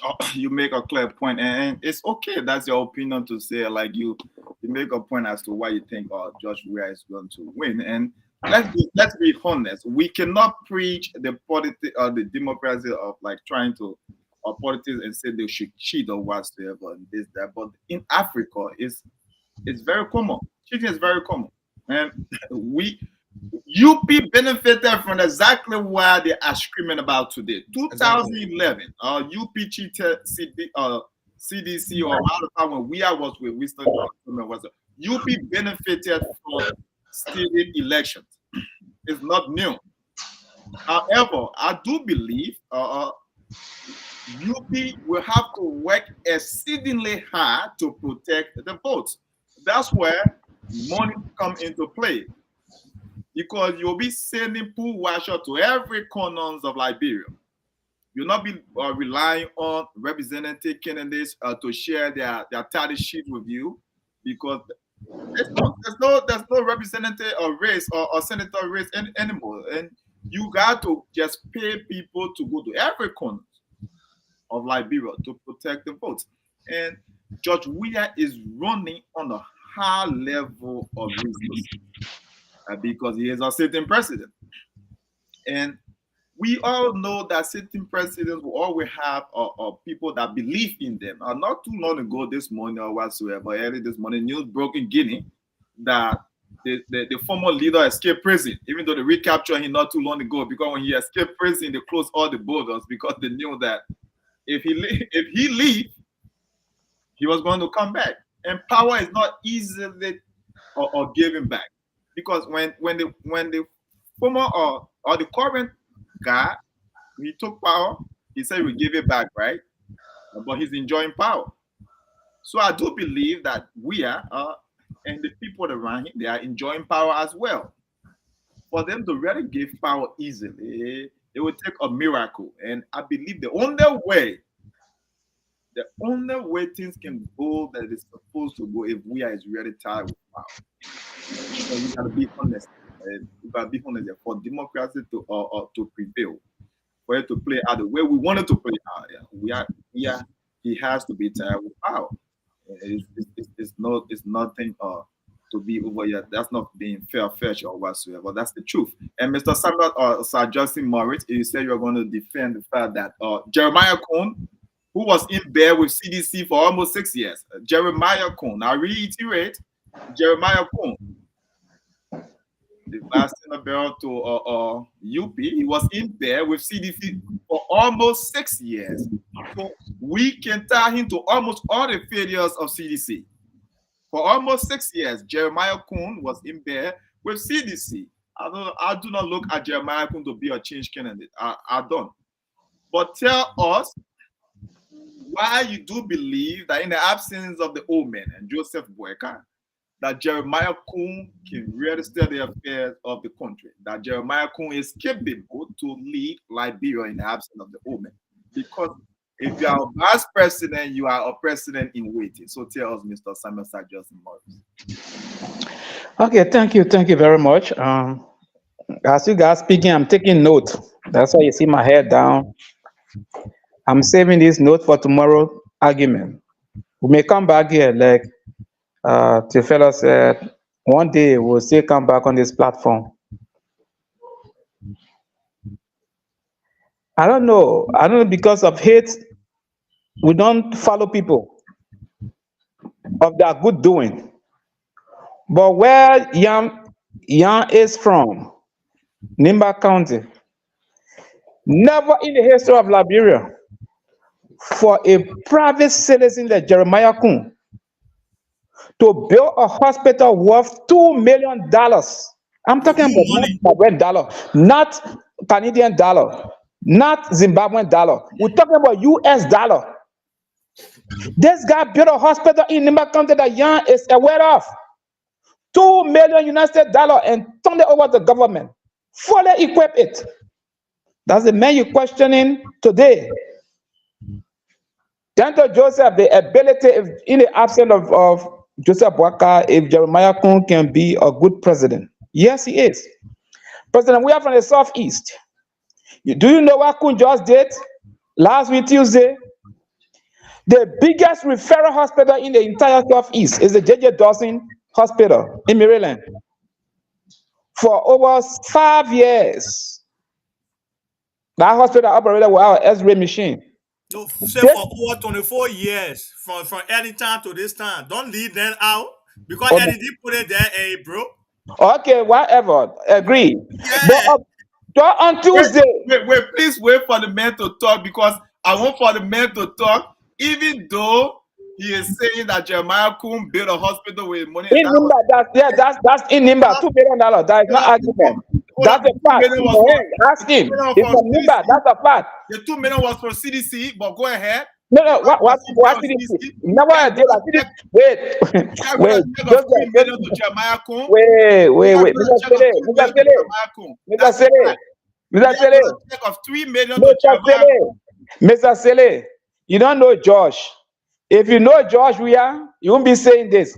If George Weah gave you $1, if you ever ate the George Weah house, the day that you and George Weah made plow or make confusion, as we call it, he will tell you that he ate to a horse once. That's a man who gave the vice president, or how they call it, mother-in-law died. He sympathized the president of our country. Sympathize with the vice president by giving $2,500, $2,000 through Eddie Snow.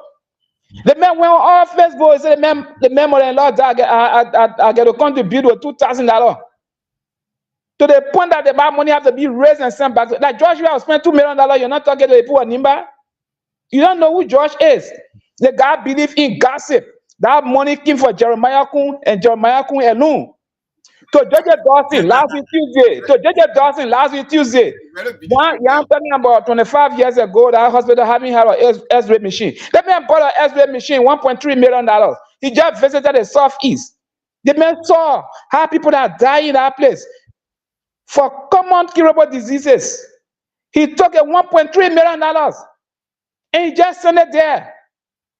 The doctors. X-ray machine, $1.3 million. He saw, he had not followed the program.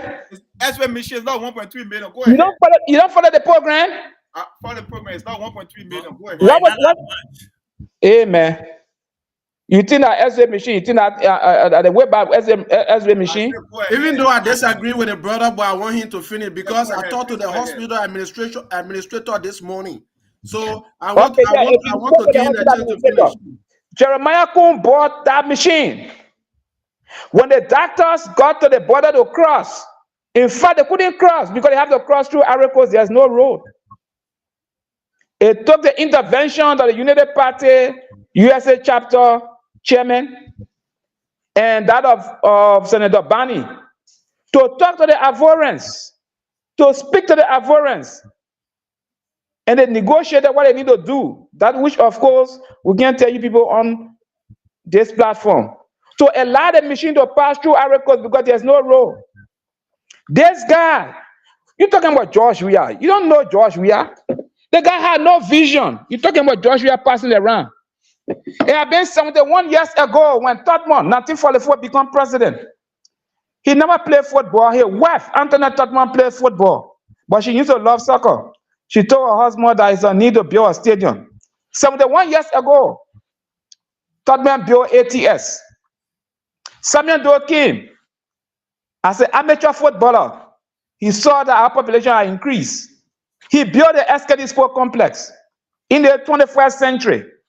Georgia went and just brushed one area, went and brought a seeing horse carpet, put it on the floor, pour wire around it with no setting capacity. The bathroom are squatting bathroom in the 21st century, and you call it when Ghana can play, take them to Invisible Sport Park. That's how naive this guy is. Having Georgia as an embarrassment, having Georgia as a laughter. You're talking about what the United Party had done. United Party United Party have make sure that all of the counties in Liberia have universities, not even colleges now, because many of them have been standardized to the level of university. St. George had become president. They got an pure 6-bedroom classroom. They got head education. Now a 6-bedroom classroom, St. George will have become president. There's someone naming that this may have built one 6-bedroom classroom. We hate education in Then you're talking about building hospital, military hospital. George was the first president. 1982, when Doe became president, he built 2 hospitals. One for the civilian, that is the Redemption Hospital in Newcretown. Then he built a civil circle hospital in the barrack. Gentlemen, I know you were small when they took you and you came, you find yourself under the blink. So you are lost completely. If you are taking out the Liberia, you'll be thinking, where is red light? Okay. But I can tell you, it's the need that you go back. Stop defending where you can't defend. You can't defend Joshua. It's easier to defend Satan than to defend Joshua. Let's be objective So in our politics. Okay. So let's talk. We got someone that spoke to the hospital administrator. We allow the person to come here, the administrator. I believe in this United States. I know about this equipment. I know about technology. I've been in that field. That's my area whatsoever. But you can never tell me no X-ray machine cost 1.6 million. That's a blunt. I said 1.3 million, not 6. 1.3 said no X-ray machine cost 1.3 million. I hope you take into consideration the shipment and all of those stuff. Cost 1.3 million. Okay. You know what? For the benefit of the audience, so we can be arguing on the price here. Tomorrow you can do your own research. Don't leave that. Let us leave that. You can do your own research. Let us make progress. Let us make progress, Joe. Let us make progress. First of all, I think you are accepted that this man has. No. I will have to talk. You cannot come over here and manufacture numbers. I'm into technology. I know about that. There's no X-ray machine that costs over 100,000. I will let you to speak, Mr. Theophilus. There's no X-ray machine that costs 1.3 million. No, you are lying to the Liberian people. No machine go on. Just like you're on the internet, I'll send you the information. Hold up. I will speak, and then you can go and do your own information. No machine, X-ray machine. Okay. Wait. However, you said George, we are hate education. I don't know how making hate education when he made YFE free, and then he made a tuition free or for university student free, but it's hate education. And some of these things you guys say is sometimes you gotta be very, very, very careful how you say them. But however, Mr. Theophilus, can you go ahead and talk about the hospital he's trying to refer to? Theo, hold on 1 minute, just a second. Let Mr. Theo talk about the hospital. You come in here. Okay, I want to get a few seconds of my time to Yan. Yan, go ahead. Yeah, that particular machine, according to Jeremiah Kuhn, I followed him that same day. That same day he made that pronouncement. When he went to that hospital, he asked, "What y'all get X-ray machine?" He said no. He said, "Oh, but I get one, second-handed one in my warehouse. I can bring it."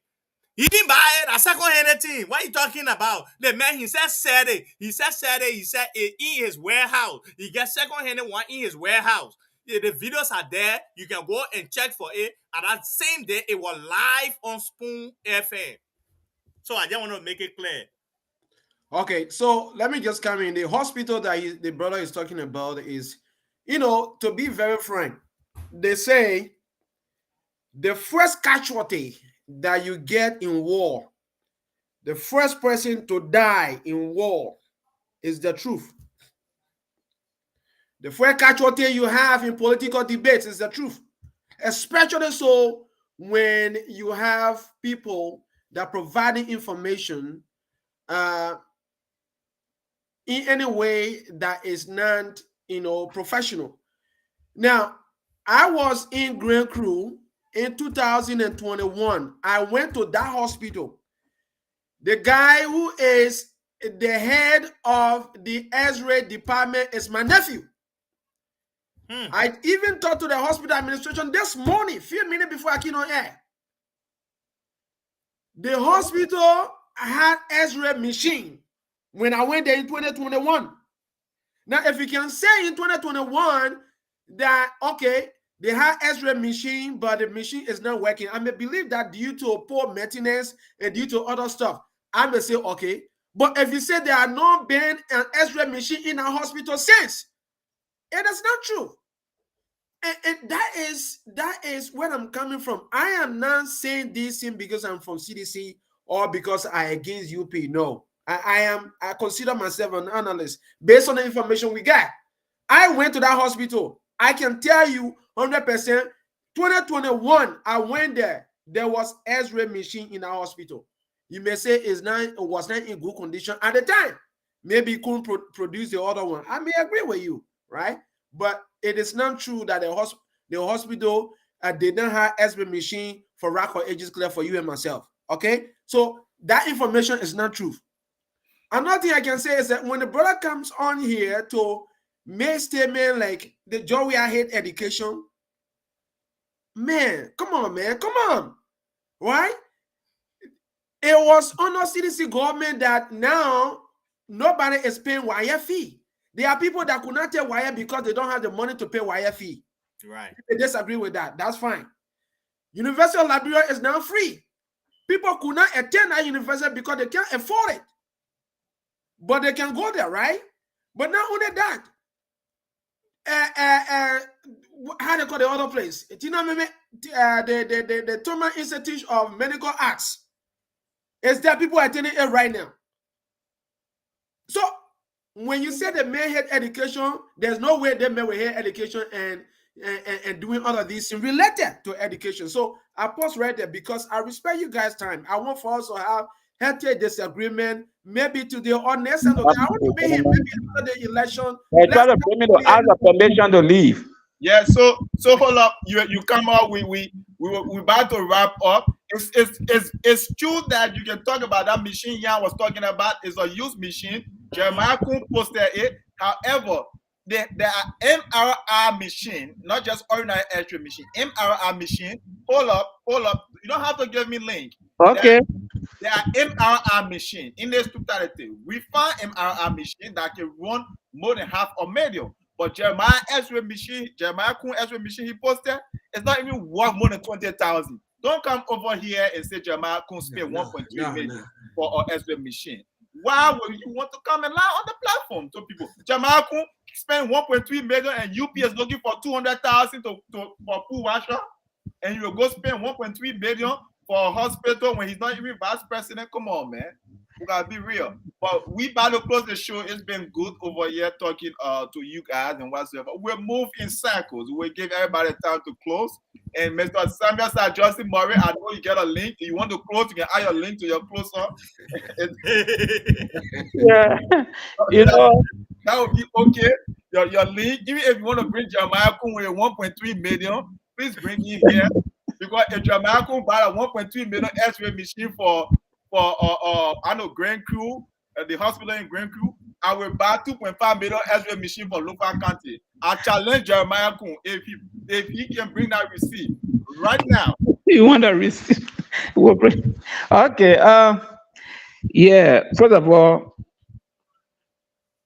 Mr. Sele, if from a medical background, not just anyone just from a medical background. I mean, we have emphasis on it. If the machine that Jeremiah Kun took to the Southeast, Philip X-ray tomography machine, as we speak, yes, the price of it is $1 million. You can check for it yourself.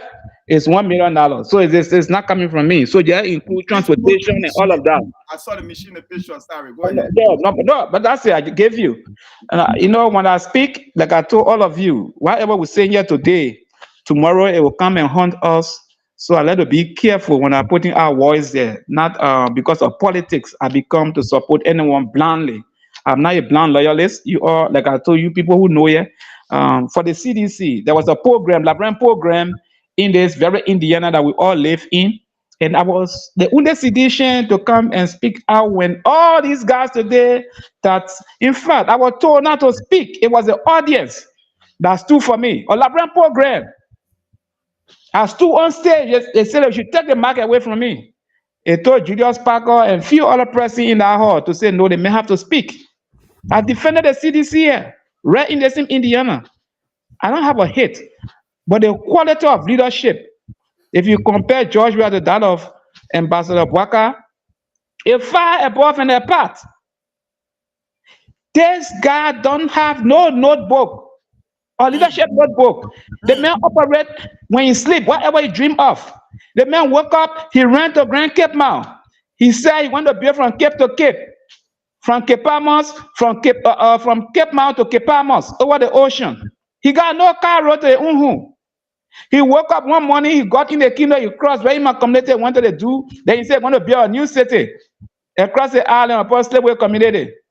He woke up one day, he went to visit a girlfriend, Matade. He looked at the swamp, he said, crossing the swamp, and you connect the road door building, Cassidy Boulevard to that of New Matade. The guy got no notebook. He speaks whatever that comes, and more especially if you go to George House. Like many of who been to George House, he had one big table from over there to the television. All you see on that table is just Lakers, more especially the Hennessy XO. He got drunk, profusely you'll be sweating. And these guys around him will make sure when he drink and he drunk, then they bring any people for him to sign. That's why every time you appoint someone in government, if the person appear before the Senate, that person is rejected. Gentlemen, we're going to be serious here. Liberia is a laughter in the international community or by the community of nations. If you're traveling, by the time you get to Europe, you show a Liberian passport, they post start to laugh at you because you're a Liberian. That you got white people telling you that your country, well, where you got come from, that you left such a joker. That's a fact. It's not about George Weah. Whether you agree or not agree, George Weah is a president and you enter history as a president. That's why, in fact, when we're in the cities, we call it man shadow. That the man shadow falls on you, you are blessed. Because the guy is a lucky guy. That's why we used to call him. And many times, later on, people got to know that we used to call him shadow. The men are born under different style, beyond Liberia. But they say in terms of quality of quality of leadership, George Weah don't have the quality of leadership. This guy become president. Even Charles Taylor, the rebel, he was able to produce professional footballers. I'm talking about Doe the Detector. George Weah become president. He can even produce somebody to cross into Sierra Leone or Africa or Guinea to even place him in professional. He good at certain things like the Buga dance. He can dance more than the man who made the music. But to say that George Weah, that country is a kush country, man. The man is damaging the young people. The man is a perfect recruiter of a few states. Just damaging young people. I don't want to take your time. Other people get to speak because it's a closing time. Young states researching. You can continue to research. You now find answer, yeah. You can be the last. If you can create another website and Google Chrome and whatever you want to use, you can find answer for George Weah. If I didn't Satan, it's easy to defend George Weah. That X-ray machine the man is talking about. 5% of the men are Satan. Like use X-ray machine. Yeah, forget it. The X-ray machine that man is talking about, Jeremiah Kun gave some to Grand Cape Mount, and he gave some to I think Grand Gita or whatsoever. Nobody's running around giving 1.3 million machine all around. Jeremiah Kun is not that rich. It's not the same kind. Good that you recognize that this guy is dividing $1 million all around the country, US dollar. Jeremiah Kun is not that rich. rich. 1 year old now already a millionaire, man, gentlemen. Let's stop that. He's not that rich to be carrying every machine at 1.3 million all around. He's not that rich. He's not even the price. I just saw the price. The price is $1 million. No, he's not even the everything. I don't know how the 300,000 I got on the what are the shipment, what are people work, but the price of the machine is $1 million. So the 300,000, you guys can be finding the answer, but finish finding the answer that the machine costs $1 million. All right, Mr. Seversa Jesse Morris. Mr. Theophilus, you want to, oh my goodness, you want to go ahead? You wanna go ahead and give your closing statement? Yeah, I want to say thank you to all of you for coming on the show today. I deeply respect every one of you for this kind of healthy disagreement. I respect the brother, even if we disagree. I respect him. I respect every one of you guys. You know, Liberia is the only country that we have, and one of the ways in which we can help Liberia is to be able to contribute, you know, in whatever shape or form to that country. Even through the discussion, we can provide information to the people. And that is the reason why even we may disagree. When we come up here, we should make sure that you have done your homework. If you're providing information here, it should be factual. And so our responsibility is to make sure that we clean the content that we're breaking up here. But that being said, I just want to say, um, wishing Liberia a peaceful election coming on the 14th of this month. And I pray that people will go and vote. And whatever the result will be, I hope that we'll all respect the result. My own opinion that you may disagree with is that based on what we're seeing on the ground, and based on the endorsements, based on the campaign we're having, the both parties are doing good, right? But I give edge to the CC government based on the fact that they have the resources, based on the fact that they are doing strategically. They tend to they are doing better than the UP right now. And so because of that, I strongly believe that they will win. But I can't say factually except the result come. What I'm saying is my opinion and um, my thought process. So I want to say thank you again once more. Thank you, and thank you to everybody in cyberspace. Thank you very much, and once again, thank you. Have a great weekend. Thank you very much, Mr. Theophilus Jlatia. Thank you very much, son of the Southeastern. We got people from everywhere here today. You know, we got someone from the Southeastern, we got someone from Nimba County, we got someone From the north, I'm from the west. Now, yeah, I'm from the north. I'm from the southeast. eh? And they trap. I said that I'm from the southeast. That good bad people there. Yeah, Mr. Theophilus is from the southeast, Jan is from the north. I'm from the west. All right, you from the west. Me, I'm from Mosorado. Go ahead. Okay, you from Montserrat. Yeah, yeah. I want to say thanks to my two senior brothers on the platform today. It was it's a good discussion. I hope to see you all again next weekend. For us to engage until the die meeting. Mr. Jackson, I hope you're going to be here election night because we're going to be analyzing the election night. We're going to be here on the 14th. Well, Jeremiah Kun, you're talking about George. We have Bill Hospital, no medication, no this, no that. Jeremiah Kun build hospital. You say he built hospital with his money. Point of correction. I never said George we have built hospital. I said he built mortar and bricks. It's not a hospital. Okay. All right. Let me close now. Let me close. You know why Jeremiah Kun cannot travel to the US? It's because the US leaders of the US have created an environment good for their citizens. So Jeremiah Kun, daughter, he as a senator, he should make that environment good and the healthcare system good also so that his daughter can get a better treatment in that country. He took his daughter and sent his daughter over here. His daughter, as we speak, in Minnesota.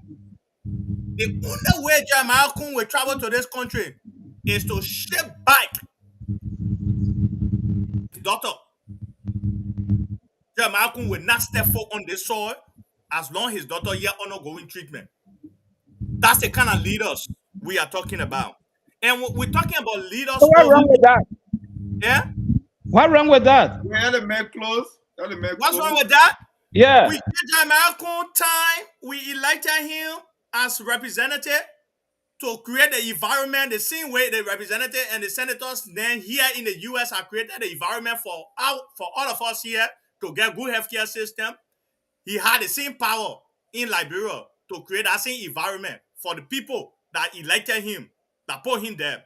he failed, but he enriching himself, taking credit for what he doing for himself as a public servant. But anyway, we'll leave it there. Look, Jeremiah Kun is not a change agent here. I will close on this note. You will not be beating on Josh Weah. Then we're taking UP, Joe Buckeye, and the UP as change agent. No.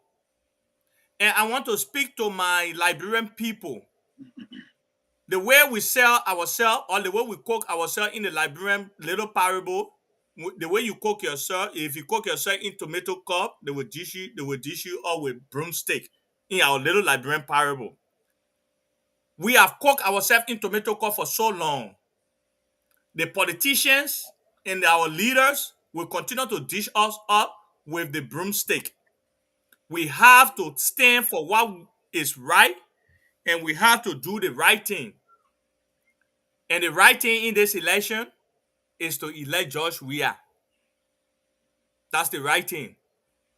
Electing Joseph Boakai is like you going back war in life. In 2017, you say you want to move forward. Forward is what you should be. You should keep going. Even you're not getting 100% of what you want, but forward is where you want to keep moving.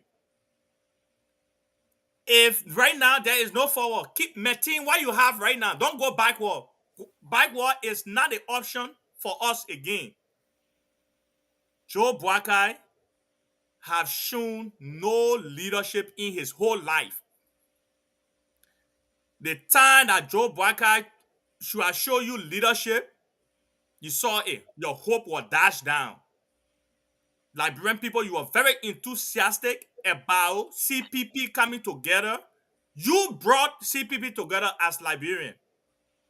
Under the watchful eye of Joe Boakai, the first time ever in his life he was able to take the front row seat, Joe Boakai did not show leadership. Your hope was dashed down. Show to Joe Boakai that the leadership that you are longing for is not in him, and you should move forward. Keep Josh Weah. I believe solely that Josh Weah would be the president that you're longing for in the second round-off, and Josh Weah will definitely deliver, and his legacy is on the line. Josh Weah will be leaving the presidency at the age of 66 or 67. He will still be young, and Josh Weah will still want to be recognized globally. So I believe that Josh Weah will deliver, but electing Joe Boakai have nothing to lose in this case. Joe Boakai, nature is calling Joe Boakai. We don't know if Joe Boakai will even end the 6th year if you elect him. We don't know. If something happens tomorrow, we can hold Josh Weah accountable, but Joe Boakai will not be around for you to hold him accountable. So I'm saying to my Liberian people, if you're listening to me, shine your eyes. Go on the 14th. Show Georgia Boakai that you don't have that leadership skill. We are getting enough from him for the summer year. We been paying him. He been living on us. Let him retire and die peacefully. We don't want him. Keep George Weah at this time. Thank you. Oh my goodness. Yeah. But Jan the devil, Jan said you said you were neutral, but it looked like you were part of CPP endorsement. Oh my goodness. The truth of the matter is, to be frank, thanks to every one of you, fine gentlemen for coming over here and discussing it. It's good for us to speak our mind. Matter of fact, most of us who are speaking based on what we believe. Right? It's just what it is. It's opinion. You know, and that's our opinion. We are putting it out there. The real power will be in the hands of voters back home. If they are there experiencing what they are experiencing, and they believe that Josh Weah is going to be better in the second round, they should go ahead and take Weah. However, if they are yearning for something different, and I don't call it change, I call it something different because it's the same. You could go ahead and take Joseph Boakai But the bottom line here is that Liberians should really search their conscience.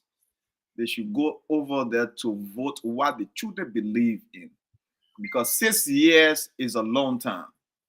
6 years is a long time. For you to go out there and decide that someone should be in power for 6 good years is a long time. So it's not a decision you will make from a point of emotion. It's not a hasty decision. It's something that you have to feel within yourself that is the right decision for you, your family, your children, and for the country. That's why I really do not believe in Liberians, especially the fact that people leave from here and go back home and vote and then they come back after the election. If I want to vote in Liberia, I want to be living there because I cannot be making decisions for people that will be fielding or going through the consequences of my decisions. So that's why I really do not go back home to participate in elections. And if I want to vote for a president, I should be living depending on the result in Liberia. So Liberians back home, please vote for what is best for you. We can all talk about our candidates. We can talk about UP and we can talk about CDC. At the end of the day, do what is best for you. And until you believe that, stay away from these elections if you really don't want to think. But do not go over there and do something otherwise. Thank you, Mr. Samuel Mr. Jassy, I gotta visit you. Mr. Jassy, I will